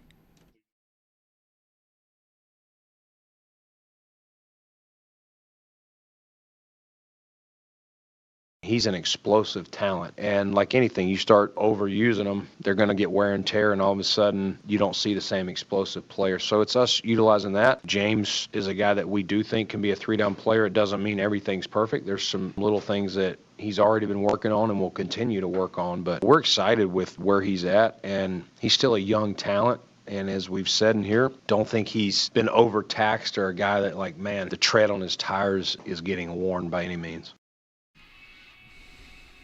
Bill Sheehan, Brandon Bean, Mike Schopp, and the Bulldog here. So, what is your guess to the question of whether this new contract for James Cook means more time on the field? Should it? Will it? I keep going back to, without ever hardly thinking about contract stuff, what the Bills have been of late as an offense has worked really well, and that includes Cook being off the field for more than half their plays. So why would they change it? They might think they need more from him at what will be his new pay rate, even though this year he went up, but his contract isn't until after. Would you expect the Bills to play him more often? I would say no. I mean, could it go from, what was it, around 47% last year? Could it, just situationally, maybe they're in tighter games and he's, what, to 52%, maybe 55%. Like, I don't think it's going to be significant. I just don't think they would have invested in Ty Johnson. It's modest, but still, like, if he were someone that you were thinking you weren't going to use in the same role, or maybe even a little bit more often, who knows, then I don't think you commit to him the way they did. And I think you want to be careful to not use him. It's great that he doesn't have worn tires, to use Bean's metaphor there. Going back to college, even now into 3 years into the NFL, he's got a low amount of carries and touches for someone who plays running back. That's good. I wouldn't want to change that now that I've paid him. If anything, I want to make sure I protect that so that I can get, it's a 4-year deal, really ostensibly 3 for $30. I can get 4 more seasons out of him, using him the way I'm using him, and max that out, rather than for a guy who's not a big, thick, bruising guy, more of a finesse-type runner. I think I want to keep using him the same way. I think you pay him to keep using him like you're using him. I think it would be very bad process to go, well, we paid him, so now we got to use him 69 or 70% of the time or something. Their offense worked extremely well with the guys in the roles that they had, and provided that Ray Davis still proves to be a dependable, backup running back to spell Cook on, just any down, not, like Johnson has a very specific role. Davis is more just Cook is tired, or just let's get you one every fourth series. We're going to get you out there, that kind of thing. Provided you feel like you can depend on Davis to keep doing that there isn't some huge drop-off or you're just not getting, every time he's out there, you're in 2nd and 9 if you hand it to him or something, which I don't foresee. I don't think there's any reason to change Cook's usage. It's tempting. I think it's a reasonable question to ask. Fans have been, the whole time we've been debating whether to pay him or not, and then since they paid him, there's always somebody ready to tell you what a crime against football it was that he wasn't on the field at the end of the Chiefs game. And, that really tells me you're predisposed to wanting to use him more. Now they've paid him, so you're going to want to use him more. And I just would say, just be careful about that. I hope what I want them to do, what I think they'll do is what I'm suggesting. And it's one of these situations where I think it lines up. Like what I would do and what I think they'll do, I really am confident are the same thing. That's a theme today. I guess so. There's nothing wrong with it. It's how we are as people, right? We sort of expect a certain thing, or you said it better than I am, want a certain thing, and then something comes along that makes you think that'll be confirmed. Confirmation bias. A little bit different from what you're saying, but still. Yeah, that's also for me, just what you can get into trouble. I'm not saying there has to be a massive change, but just a minor one. You can get into trouble trying to build your thing, your machine, based on those kind of incentives. We have to play this guy. We drafted him in the first round. Now we're paying him $8 million a year versus $2 million, whatever those things can be. And I think optimally your team does not care about that. But in real life, maybe you do. I have no argument for anyone who wants to call us and tell us he's their best running back and maybe their most proven, dependable offensive weapon outside of Allen. Yes, you're absolutely right. But to keep it, to optimize it, to make it keep working, I think, although the temptation, it's pro sports, get the best guys out there. What are you doing? I get that. I just think he's someone who's been successful being used this way, and that doesn't mean that it's proven that he can't be used more and still be effective, but I just think there's a balance there, and I think you run a risk of messing with a good thing if you do it that way. So I would not want to, and like I said, the game situations may vary. I think you've alluded to this. If they're in different kinds of games, obviously if they're way ahead, then, your number 2 running back or number 3 running back should probably be carrying the ball on those run out the clock type drives in the fourth quarter. But if those games are tight, then maybe his usage can tick up a bit, but I wouldn't expect it to be significant. I don't think it's going to go from 47 to 67 or something. I don't think that's in the cards. I don't think it would be smart, and I happen to think that the Bills are smart. I don't agree with every choice they make, see receiver, but I think they have their heads on straight about things like this, usage and what works, and if it ain't broke and that kind of thing. And their backfield and their offense in general really is far from broken. But especially how they use their running backs. Johnson excelled in his role. Davis had a nice rookie season for a point of entry. And Cook scored 16 rushing touchdowns. Why do I want to risk anything by changing that? I think it's really a perfect setup. Something has to change to them first, I would say, too. 22 running backs last year had more than 200 carries. Among them, Cook comes in last in snap share, 44.6. That 47, I hear 47, does that include the playoffs or why? I don't know, but I've heard 44 and 47, and I don't want to be accused of slanting it by using the lower number, so I default to the higher number, but I'm not sure which one is 100% There might be a nuance here I'm missing, but according to StatHead, 44.6 was his number last year. That ranks last of 22 running backs that carried more than 200 times. He was at 207. Right above him is Bucky Irving, who went for 1,100 yards and 5.5 yards per carry for Tampa at 45%. At the top is Kyren Williams of the Rams at 81.5%. Bijan, Barkley are 2 and 3. Wow, I wonder where those numbers, because the number I've heard on Kyren Williams when he signed his contract was 87%, and this is 81. So maybe it is playoffs. Offensive snap percentage is what I've got. Maybe there's. I'll look to see if there's a different slant to that. Here's Sal with us. Hello, Sal. Hello. Hey, how you doing? Good. Thank you for calling us. Good. I kind of had a twofold question for you. Number one, in the wide receiver, how many we're going to keep?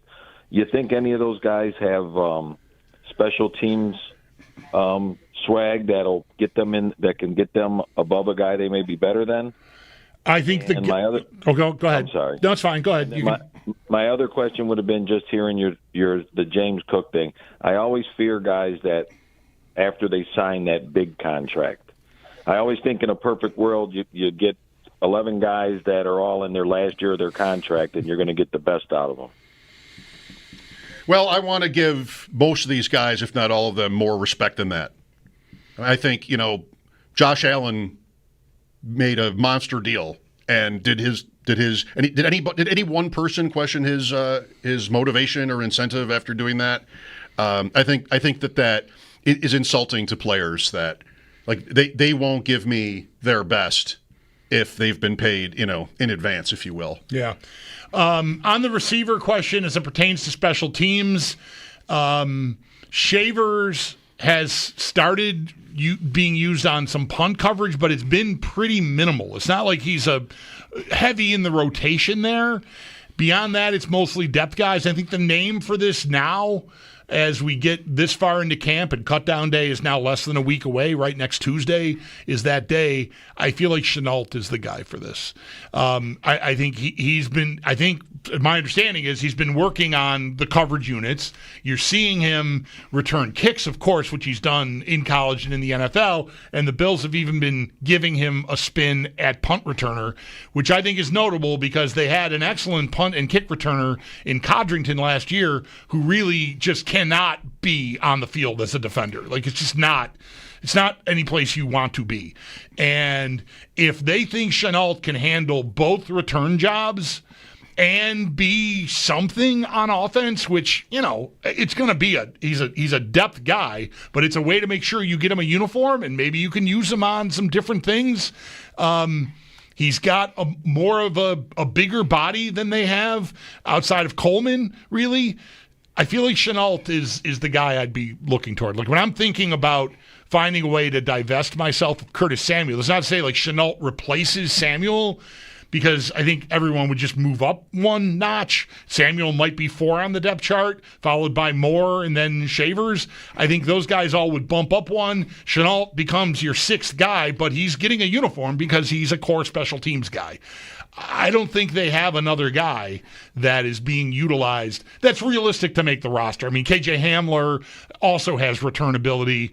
I don't know that he's making your team at this point. I feel like Chenault, they're giving that a look, and I think it's probably there's intent behind it. Do you think he looks good? I think he looks all right. I mean, I don't know. I didn't. Yeah, I think he looks okay. Fine is the best I can do. Fine at best, I was going to say. Yeah, I don't know.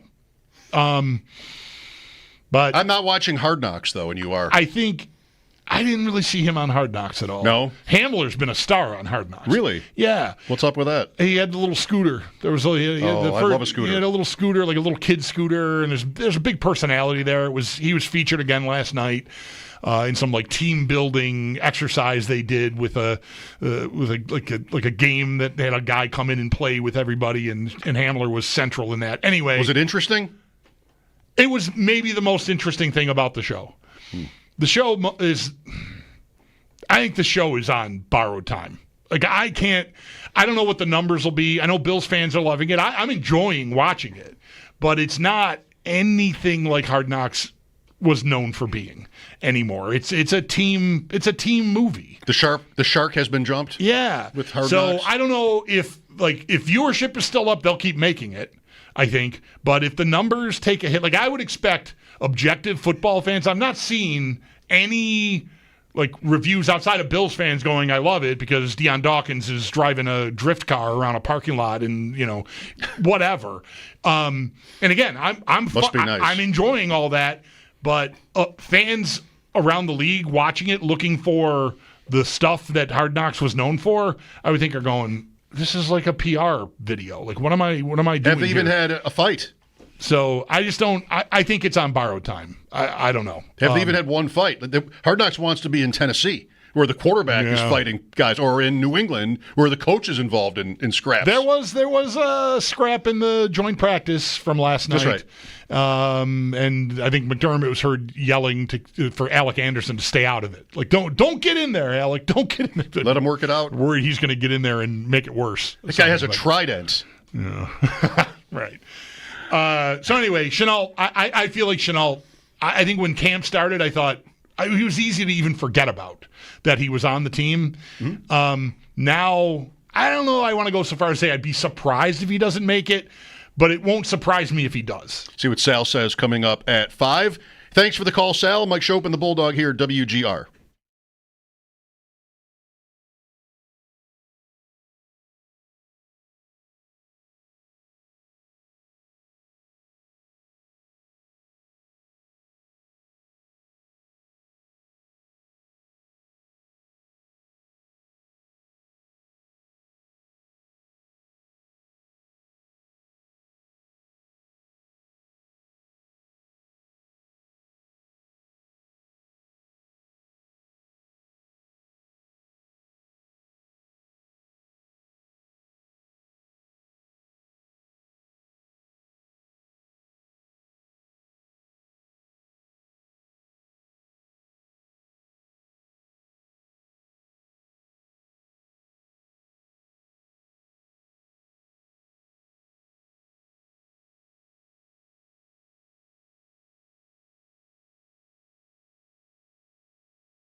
Welcome back. It is, and I'm sure you know this, National Radio Day. WBEN has a whole big production going today. They would. Aren't we older? I don't know what I really meant by that, but yes, I believe we are. We're not doing anything special, are we? I mean, we're here. That's not special. No, that's not. No, It doesn't count. It's maybe the opposite of special, actually. It's redundant. Haven't heard one word about it, but I know that they're having their fun with National Radio Day. Good. I consider myself a big radio fan, going back as long as I can remember, since I was a kid, tuning in faraway stations like that kid. You've heard about these people. I was one of them. Yes. Listening to the radio, taping as the show ever sounded older, recording sportscasts and listening to them back, and then saving like Sabre goal highlights and sort of pushing stop after the highlight and then recording the next one from there, and working toward just a compilation of Ted Darling and Rick Jenneret goal calls, which I do still have. All right. I found 20 cassette tapes recently, and a bunch other what we call DATs, digital audio tapes. Oh, boy. I asked guys like a year ago maybe, does anybody have a DAT player in the building? No. Nobody has even...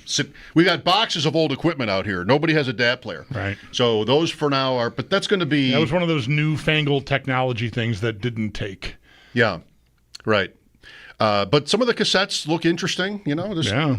I know it's me and Carlos Delgado on one of them.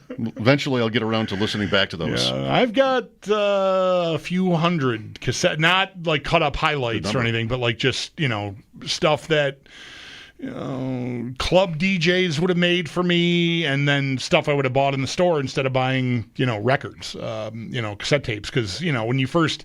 I'm old enough that when you first got a car, having a tape player in the car, a cassette player in the car, not an 8-track player, I'm not that old, cassette player, that was the thing. So, new albums would come out, and that's how I would buy it, because what do I want to do? I want to listen to this in my car. Columbia House, too. Sure. Right. 7 albums, 7 cassettes for 1 penny. I never did that. I did that. I thought about it many different times. It was always, like the back cover of the Parade magazine in the newspaper or something would be that advertisement, and be like, oh, I'm looking through I want this one, and I want that one. So much fun. Want this one, and then I would never do it. It was so much fun to pick 7. It was so hard, but right. As far as I was concerned, let this take the rest of my life to do. It was drafting. It was drafting. Sports by Huey Lewis and the News or The Cars. That would have been a sure. choice. Candio. Whenever this was, yeah, right. 83, 84. Right. Yep. So good. National Radio Day. Sal Capaccio next here on WGR.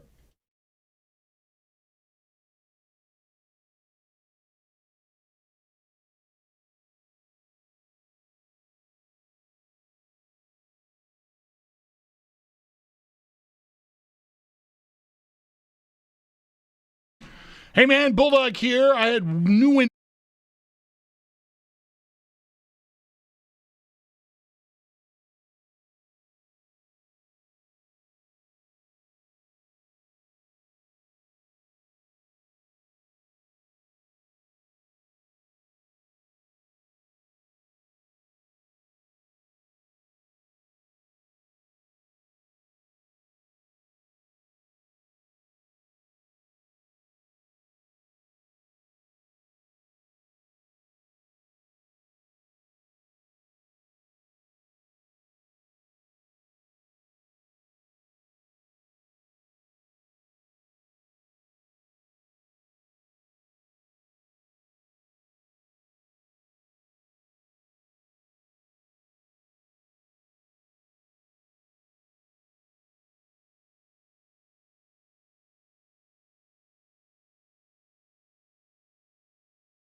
The Buffalo Bills continue to make roster moves ahead of their final preseason game this Saturday in Tampa. Cornerback Zy Alexander, running back Elijah Young, and offensive lineman Rush Reimer have all been signed, while kicker Caden Davis and running back Javarian Howard have been waived. We're going to get more on practice coming up next. Sal Capaccio will join the show. We'll also get an update on the status of wide receiver Grant Dubois. Sal tweeted earlier today following practice that Dubois had to be carted off the field after falling awkwardly on his shoulder. And then also going on with the Bills today, their former wide receiver Gabe Davis is visiting with the team, and this comes after his second visit with the Steelers yesterday.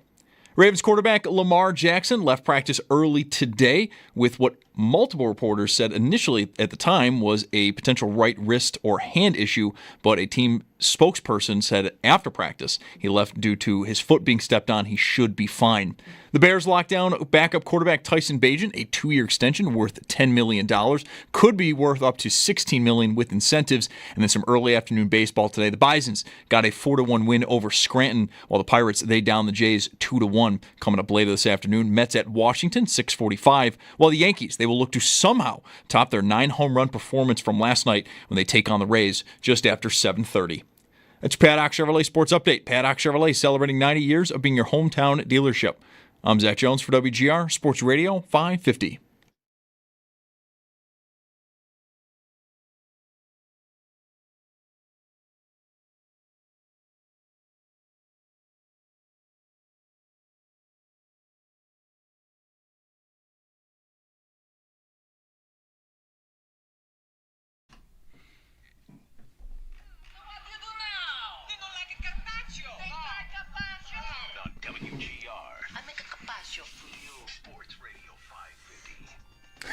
You know, Bulldog must be watching the heck out of the Rays now that they play outdoors.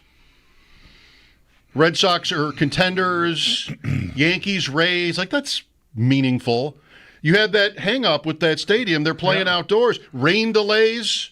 The Yankees did something last night. I sat down to watch. The game started late. But when they do what they did last night, they lose me quick. And that is hit 3 straight first-inning home runs. I'm out. I want to see him suffer. I'm out. 9 home runs last night. Didn't even know that. Second time this year. And did they not? Maybe Sal knows this, or maybe you do. Are they the only team now in history, not just in one season, but that's ever had 2 9-home-run games? I think I read that. I think it's certainly the first time it's ever happened in 1 year, but I think no one else has more than 1 9-home-run game. 9 seems like you're just showing off. I believe that's correct. I saw something like this. Yeah. Yankees become first MLB team to hit 9 home runs in a game twice. That's correct. Have they ever considered whether that's good for ratings? I mean, I don't know. I mean, Mike, you say what you say, but it does not get me to tune out. In fact, I'll be honest. Last night I was ready to watch the game. I saw it was a rain delay. I'm like, oh shoot. By the time that it was about to start, it was time for Hard Knocks. Did Hard Knocks, and then Matt Bove and I had a reaction podcast right after Hard Knocks. That was over, and I'm like, oh, let me see how the Yankees are doing, because I think they must have started by now. I look at the score; it's 10-2 with 7 home runs in the 4th, and I'm like, are you kidding me? Unbelievable! I didn't see any of it until I watched the highlights. Would you go back and you'd watch the highlights? You're a fan that would watch. You'd want to see that, yeah. I wanted to see all those home runs for sure. It made me feel good. I mean, they need all the wins they can get right now. And, hey, Blue Jays lost today, so Yanks have a chance to creep within 4. I mean, there's still 6 weeks left. You never know. The Yanks had a big lead. They lost it.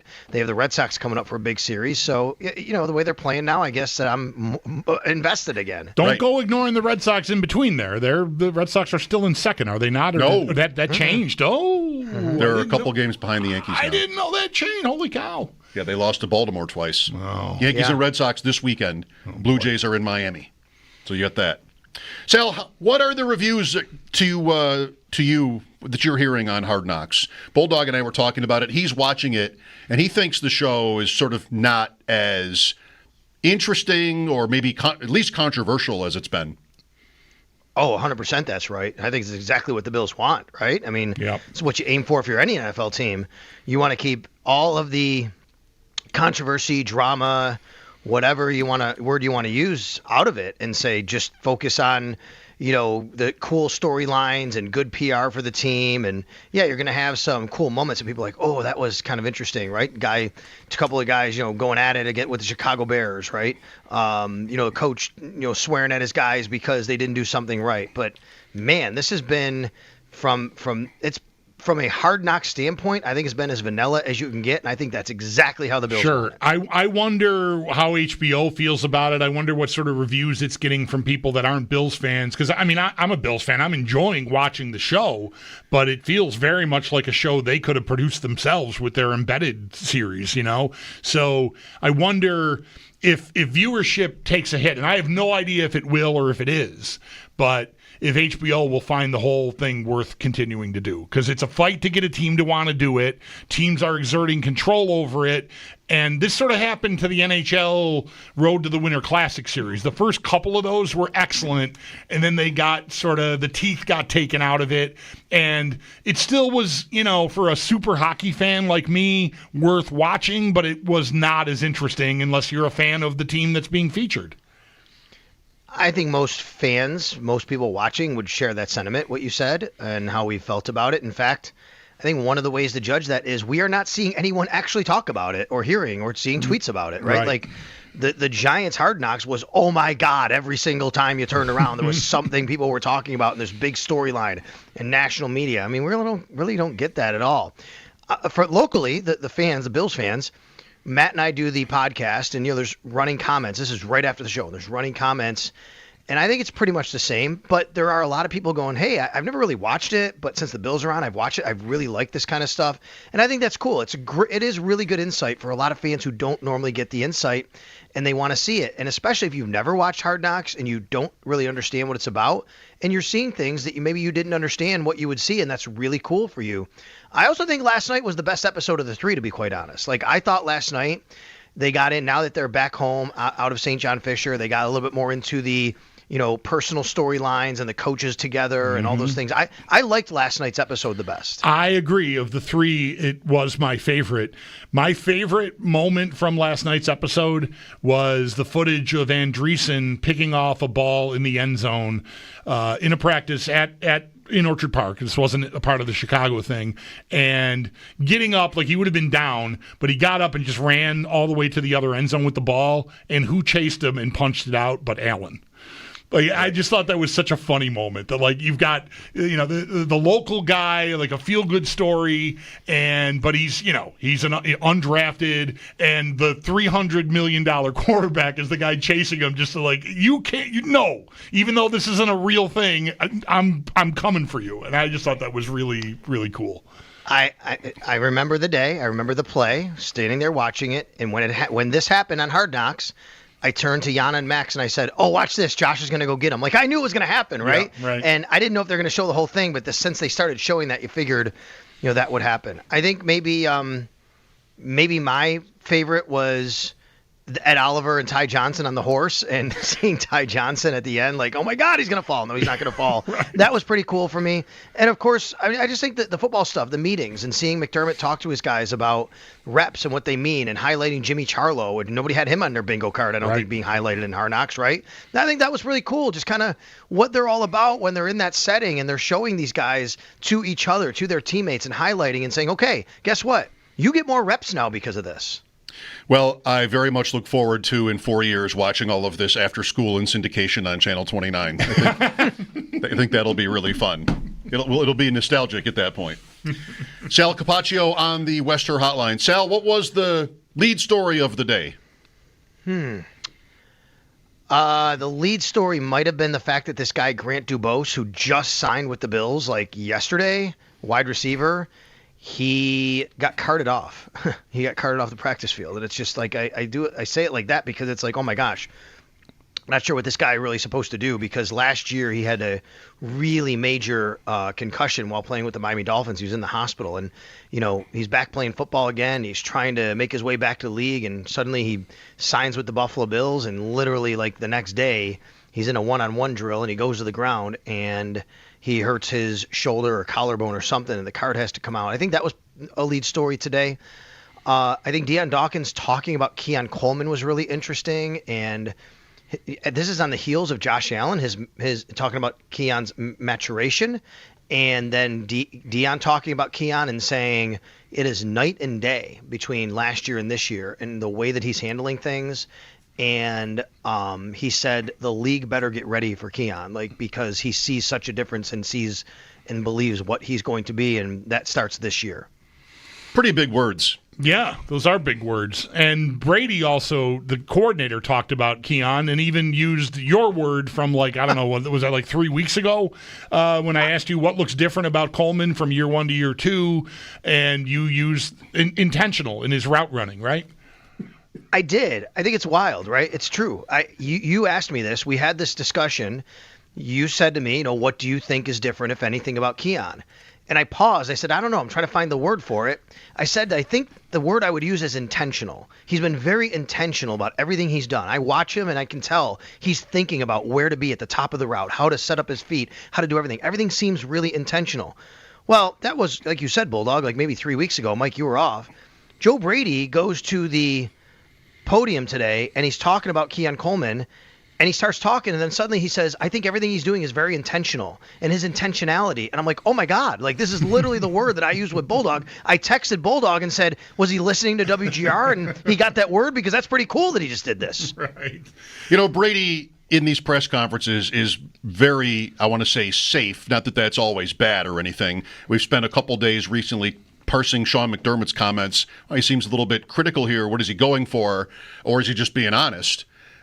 Brady is different than that. Today he said, I love where our receivers, or wideouts rather, I love where our wideouts are right now. And, is that a little much, Sal, or no? Shakir isn't on the field. What is he getting out? Samuel's been hurt. Coleman, okay. What is he getting out of most everybody else? And most of the context there was he was asked specifically about Sean's comments that there's a top 3, right, that we all know. Mm-hmm. And then after that, we'll see who falls in and where they fall. And Joe backed it up with, well, I'm comfortable, and I like where all the wideouts are. He said 1 through 8 is what he said. Right. And I counted. There's more than 8 on the roster, right? But he said 1 through 8, I believe, is what he did. And I think we could guess that Chenault and Hamler fall in there, maybe Wilkerson, whatever. But they're all right there. So that's what and then he went on to say, because they all have different skill sets and they all complement each other. But you're right, Mike. That's how Joe Brady talks. Joe Brady is very general. He even said at one point there was a specific question about something, and he said, well, I don't want to get into specifics, but as a group or as a team, and he went into that. Now, I know you didn't ask me about Bobby Babich, but let's contrast that with Bobby Babich. Bobby Babich gets a lot more specific. I think Bobby Babich, in my time covering this team, he might be the best coach to listen to I've ever sat down with and heard it at a podium and just listened to him and asked questions and got really good, thoughtful responses on the questions that you ask. I think he's amazing at doing that. Interesting. And today, can I give you one today? Sure. And I haven't gone back. I have to go back and do the transcript. So I asked Bobby Babich today, and this is just a great example of what I mean. I said, Bobby, over the last 20 years, we've seen there's no more free and strong safety. That's gone away.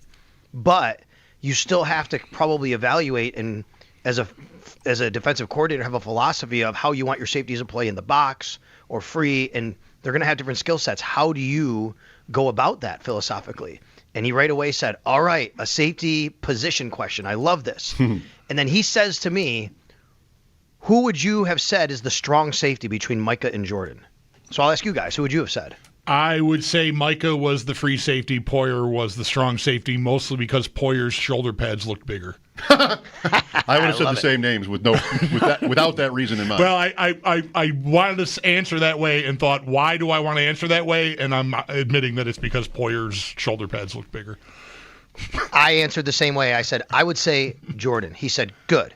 He said, now because he said there's a perception of where guys play and free and strong. But what we went on to say was Jordan was excellent in the box. He was also really good playing center field. Micah was excellent playing center field. He was also really good in the box. So, yes, that's correct if you want to just kind of put them in that box, so to speak. But they played off each other so well. So then he went into that a little bit. He even talked about the 85 Bears. He came from that system. He talked about the 46 defense, why it's called the 46, because Doug Plank wore number 46, not because of an alignment, right? And because when Doug Plank went from the safety spot into the box, they called it 46 because they were moving him to a different spot on the field. He talked about that a little bit. And then I followed it up by saying, okay, so when you're evaluating your safety, this is, by the way, all on the heels of Cole Bishop. This is why we're talking about this. And I said, so when you're evaluating a safety, what are you looking for then? Like, what's the most important trait? Because you're saying you can't do everything great, but you still want to have these abilities. He said the most important thing for them is to play in space. This game is a game of space now. So you're talking 53 1/3 yards wide of a football field. Those guys have to be able to cover all of that. I just thought it was awesome and interesting. I love it. I appreciate the enthusiasm in your voice. The Dolphins did the same thing, by the way. The 53 was for Bob Matheson, the linebacker that they would use, and it was because of his jersey number. Am I remembering this incorrectly, that Keith McKellar was the reason the K-Gun was called the K-Gun, not Kelly? Like you'd see K-Gun offense and think the quarterback's name begins with K, therefore that's it. But it was sneakily, there's a capital K in McKellar's name, right? M little C big K. That was the K for K-Gun. That's a little bit like this. That's kind of cool about. I'd never heard that about the Bears. Yeah, so that's why they're called the 46 defense. It had nothing to do with alignment. There's no 4-6 in there. It's the jersey number. And yes, Keith McKellar. But I really liked him. And Bobby Babbage did talk about Cole Bishop today, and I was very encouraged by what he said, which is he did say that Terrell Bernard and Cole Bishop are good comparisons, someone asked, because at the end of going into the second year with Terrell Bernard, there were a lot of questions and about, where is this? Where are we going with middle linebacker? Is he really the guy? There's a lot of work to do. And he said that's actually a fair comparison. And he even said Cole has made progress here since he's been on the field. It's delayed progress, but he really does like the progress that's happening. Yeah, I want to compliment Sneaky Joe from our morning show, Joe DiBiase with Jeremy White, mornings here. Joe dug up a quote from McDermott, because we talked with you and on our show quite a bit yesterday about McDermott, his tone, his word choices, and like what's he going for here, as I can't remember a time where he sounded like this late in the summer, uncertainty.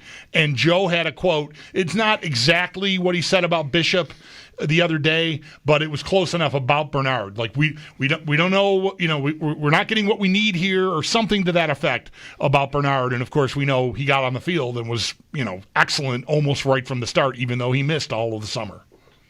That's right. And I believe, and I will just give the credit to Uber Hansen on Twitter, who I think actually is the one who put the quote out where Joe found it. So give him credit here. Okay, thank you. Uber Hansen, who found 3 different reporters almost exactly 2 years ago, August 17th of 2023, John Scott, Matty Glab, and Joe Biscaglia all quoting, and basically the quote was, when it comes to the starting middle linebacker job, he said, there's room for improvement, McDermott. That's an area of concern right now. That's exactly what he said.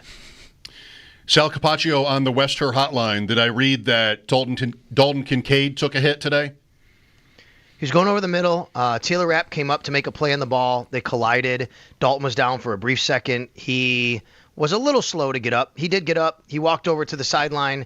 It was towards the end of practice. I watched him closely. He was going to go in. Like, he had his helmet. He wanted to go in the huddle, and then someone else went in, so he didn't go in. So, yes, technically, that is correct. He didn't take another team rep. I also watched him walk into the locker room just like normal, along with Dawson Knox. He seems fine.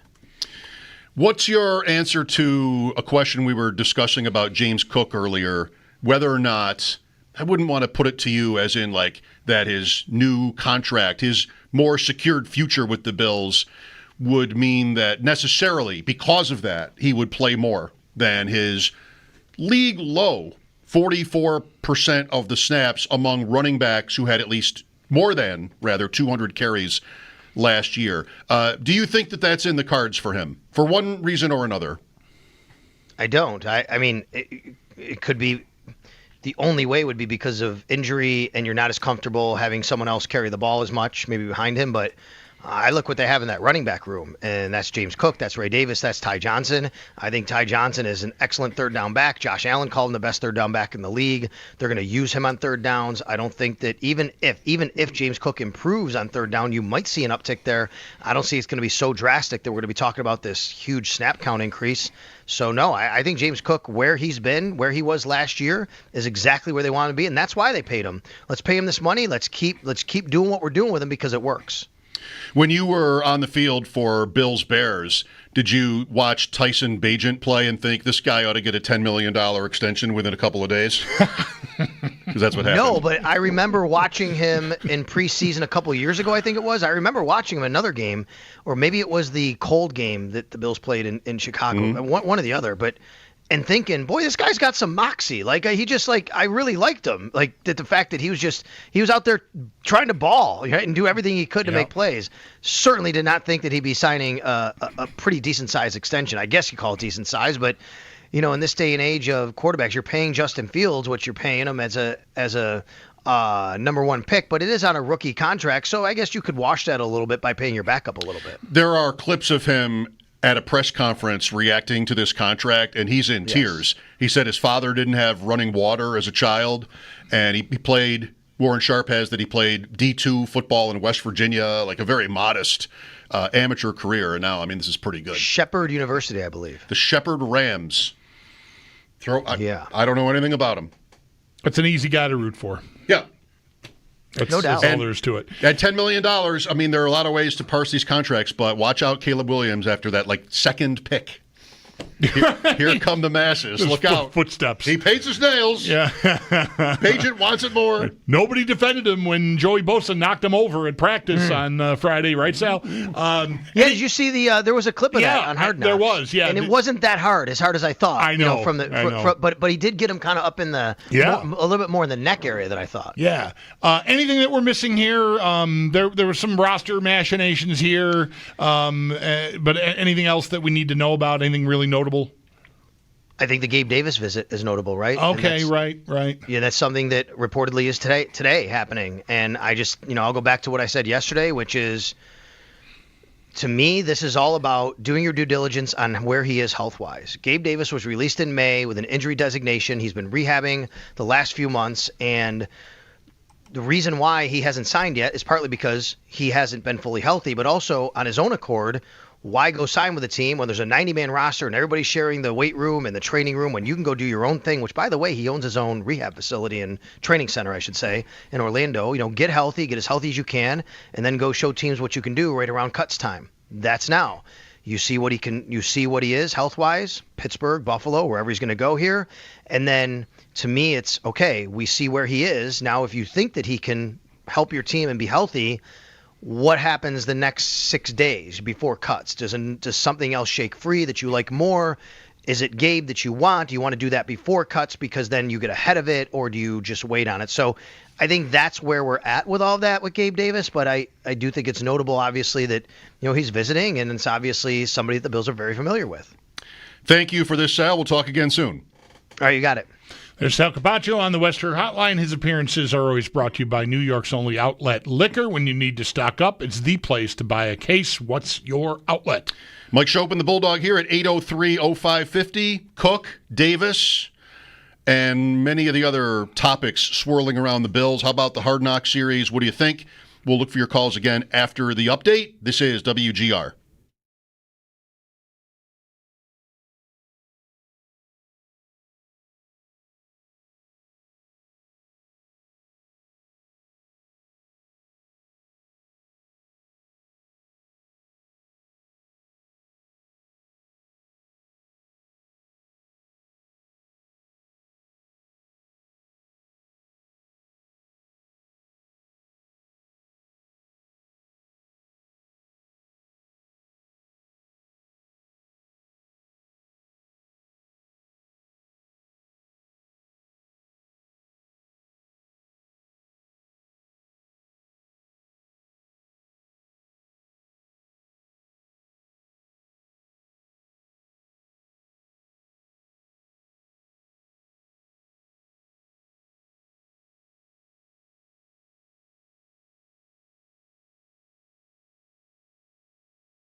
The Buffalo Bills continue to make roster moves ahead of their final preseason game this weekend, Saturday at Tampa Bay. Cornerback Isaiah Alexander, running back Elijah Young, and offensive lineman Rush Reimer have all signed, while kicker Caden Davis and running back Javarian Howard have been waived. Zach Baccio has more on practice today. Piece up at our website, WGR550.com. Also with the Bills, former wide receiver Gabe Davis visiting with the team today, and that comes after his second visit with the Steelers yesterday.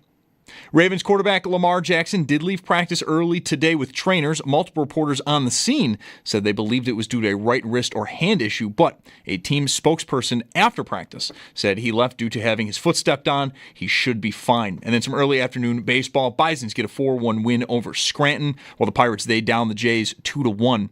Mets at Washington a little bit later tonight at 6:45, while the Yankees, they will look to somehow top their 9-home run performance from last night when they take on the Rays just after 7:30. It's your Paddock Chevrolet Sports Headlines. Paddock Chevrolet celebrating 90 years of being your hometown dealership. I'm Zach Jones for WGR Sports Radio 550.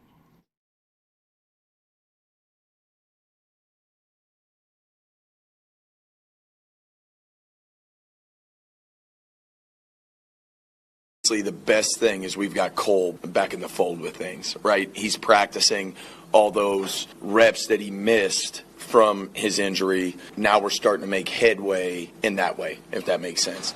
So just feeling the game, getting back in the game, knocking the rust off, all those things that we know will come along with coming back into practice. We're seeing, and we are seeing, he's doing a nice job progressing. Defensive coordinator Bobby Babich, Sal was just raving about how interesting Babich can be at these press conferences. Cole is Cole Bishop. Mike Schopp and the Bulldog here. The season is coming closer. 2 weeks from tomorrow is Dallas-Philadelphia. I believe that's September 4th. And then the Bills open on the 7th, like most of the league. One thing that I find myself doing when thinking about how close the season has gotten is that there's a site called progrid.org that I was using when the schedule was being announced back in May, and they would just sort of be filling it in, and it's easy to follow, color-coded for different days of the week and international games.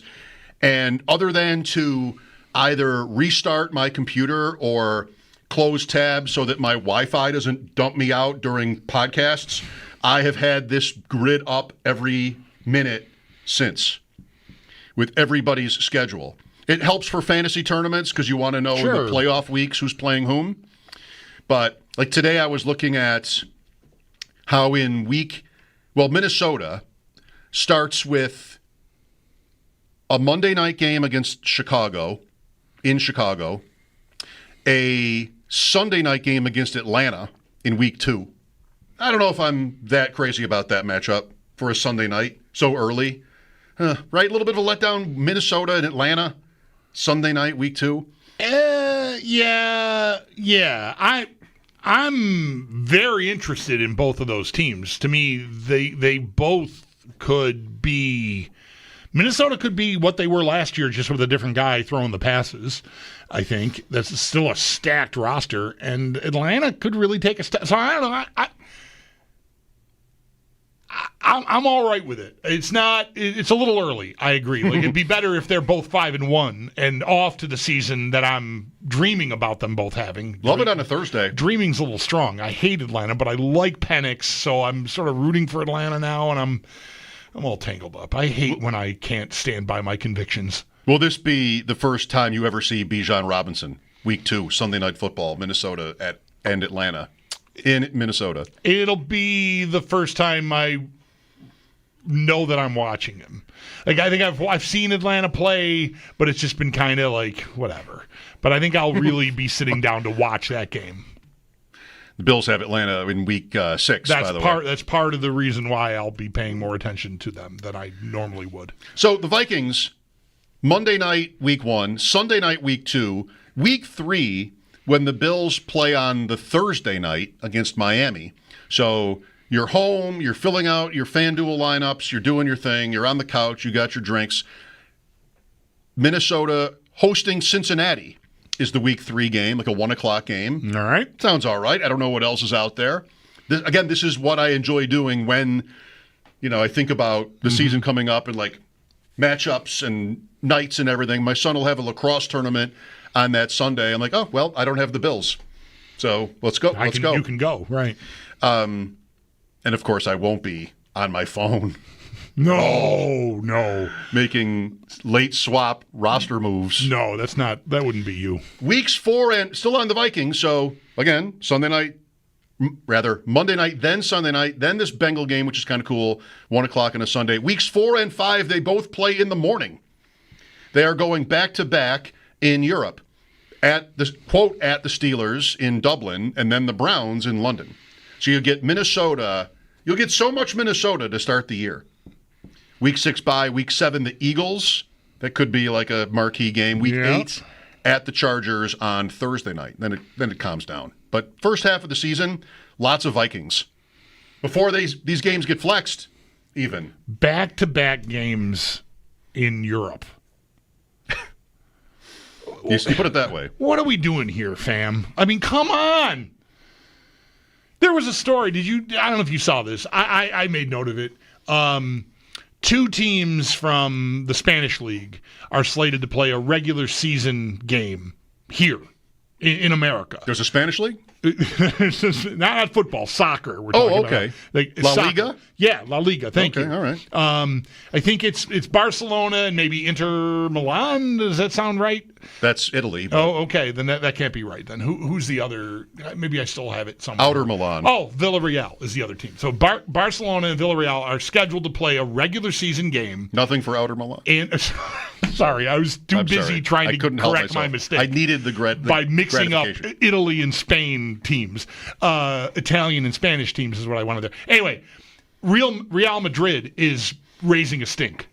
What's their problem? They don't feel like teams they're competing with should get to play a game not on the road, like a true road game. Like they don't want Barcelona to benefit from not having to play. I'm not sure where this fixture they're in the same league. They play home and home during the season, but I think it's Barcelona doesn't have to go play at Villarreal. They're going to have a game in the U.S. and Real Madrid is over here raising their hand going, hey, neutral site. Competitive disadvantage to those of us who have to play all of our road games actually at the road stadiums instead of in front of a neutral crowd, which will probably be in favor of Barcelona anyway because Barcelona is more famous. What a bunch of babies. I love it. I wish some NFL teams would put a stop to this madness. Sending games to Europe. Minnesota is going to try to have a great year like they had last year. They got a new quarterback, and they're going to play a game in Dublin followed by a game in London. Yeah. And then come back home and what? Those are both road games on their schedule. I just think that's terrible. It's wrong. It's just not okay. I guess they're both road games, and it's not as much of an injustice for Minnesota. But still, it's the same point. If they're road games and they don't have to play in Pittsburgh and they don't have to play in Cleveland, okay, whatever. That's not okay for the Bears and the Packers and the Lions. I don't think it's an advantage to not have to. Now the travel mitigates that, but I don't know. I respect Real Madrid raising their hand, going, "Hey." I have no respect for it. Okay. I mean, of course, this is the direction of the sports world. Everything's more global. Even the NFL, I mean, critics from day one, because who even cares about the NFL in Germany? But there they are, Brazil. Of course, I mean, this would seem to be a hard one to fight against. So we're not turning this around. And that's right. Here's Real Madrid, one of the richest franchises in all of sports, is complaining about one road game that is actually a neutral site game. Does it matter to Real Madrid that Barcelona will have to take a 7-hour flight or whatever it is to this game as opposed to like a 20-minute drive? Isn't there sort of an offset there? Like there's a tax on these teams that go to Europe in NFL for NFL games and vice versa. Outer Milan is playing PSG in a friendly over there in Shanghai. Listen, it's backwards. What their complaint is doesn't take into account the travel. That is my biggest complaint with this. Like I feel like Minnesota, despite not having to play in Pittsburgh and Cleveland, is disadvantaged by having to spend 2 weeks in in Dublin and London. Mm-hmm. I don't think that's fair. That's not equitable to me. So I'm sort of on the other side of the argument, but I just like that someone is throwing stones at the obvious cash grab that all of this is. And I know it's not stopping. I respect that point alone. But I like that someone wanted to raise their hand and object. Yeah, I like that point alone. You can say it. Just because it isn't changing, you can say it. You can be annoyed by that. Right. Now, they are not sticking up for this, saying that these two teams they're competing with are disadvantaged by having to travel so far to play a game. It's more the opposite, but they could. Right. But that would not be. That sort of doesn't help their argument that it shouldn't happen.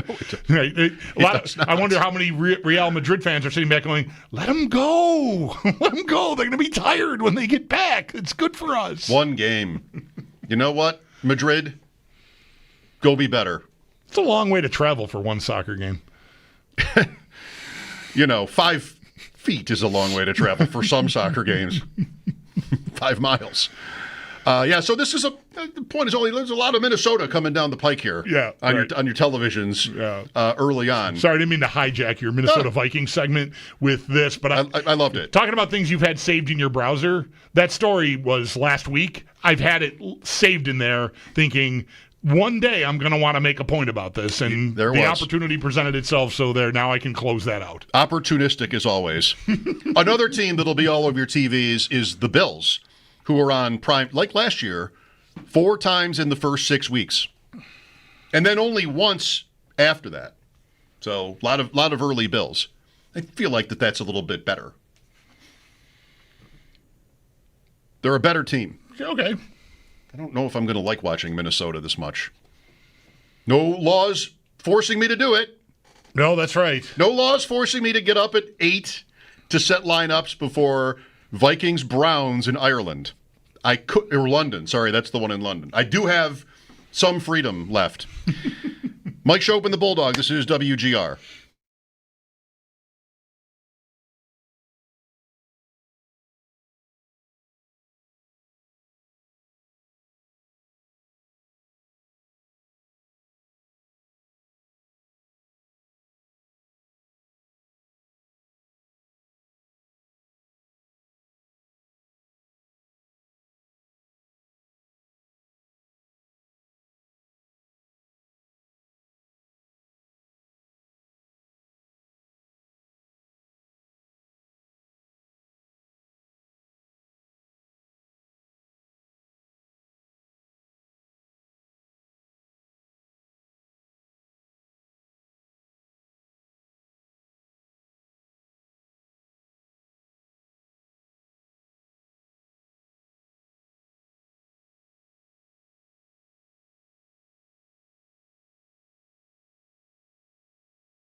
National Radio Day continues. Getting close, not just in terms of who the Vikings will be playing this year, but also our stuff. Ross Tucker will be back Tuesdays at 5 Eastern. That'll start on September 2nd, 2 weeks from yesterday. We caught up with Ross recently. The official segment with him returns 2 weeks from yesterday. That was nice news to see in my inbox today. Joe Ostrowski will be back starting next Thursday. You'll be off. I'll be here, and I think that'll be Joe's return date. And Sammy P through the season on Fridays. What a grinder that guy is. Just picking him up and putting him down. Yeah, that's right. He is a grinder. DK Horse, hot dogs. He was on with me. He was on with me, I think, on the 3rd. Well, on with us on the 3rd of July. We were here together on the 3rd of July, I think, weren't we? I don't remember anyway. But there was a day you were away recently. He was on the golf course and still came in 20 minutes. Just 2 weeks ago. The guy's gold. Last week, he was sick. We missed him last week. This week, I'll miss him again. He thinks I'm ducking him. I'll make sure he continues to think that. I didn't realize this had to be officially counted on the transaction wire, but it was reported that Gabe Davis's visit to the Bills was recorded, so that it did happen. Mm-hmm. I don't know why that would have to be recorded, but okay. Yesterday, we got into him a little bit. I brought up some stats. He is one, I was saving this one, he is one of 4 Bills all time to have at least 6 touchdown receptions in the playoffs, in the postseason. Do you know the other 3? I think if you get the other 3 on one guess, you've done well. But it's, Bills playoff history. It's not like it's impossible.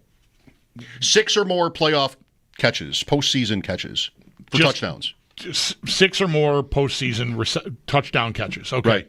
He is one of 4 players on this list. Okay, well, Andre definitely is on this list. 9, all-time leader. Andre Reed, by the way, not Andre Holmes. Thank you. For anybody thinking it might be Andre Holmes, it wasn't.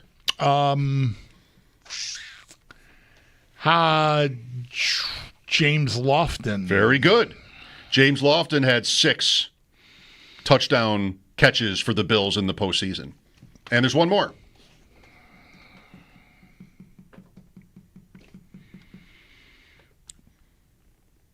Bill Brooks. No. I'm trying. Did I steer you to Bill Brooks? No, you didn't. I don't know if you're thinking Thurman. 5. Running back. Yeah. Thurman had 5. Don Beebe. I don't know. I felt best about. I thought it's going to be someone I didn't expect that had a couple. It wasn't here very long, but had a couple of really good games, and there it is. But Stephon Diggs had 2 only, both in 2020.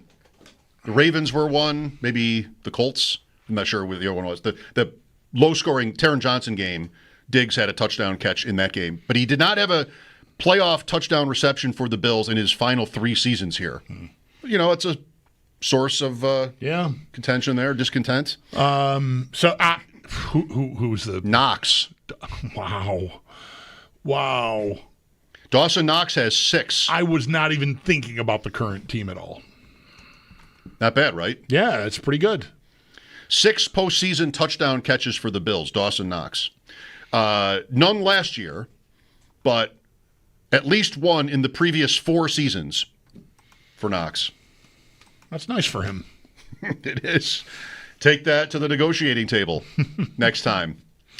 Sigmund Bloom joined us earlier, footballguys.com, breaking down James Cook's value, Dalton Kincaid, Josh Allen, and more. Mike Schopp and the Bulldog, that's next here on WGR.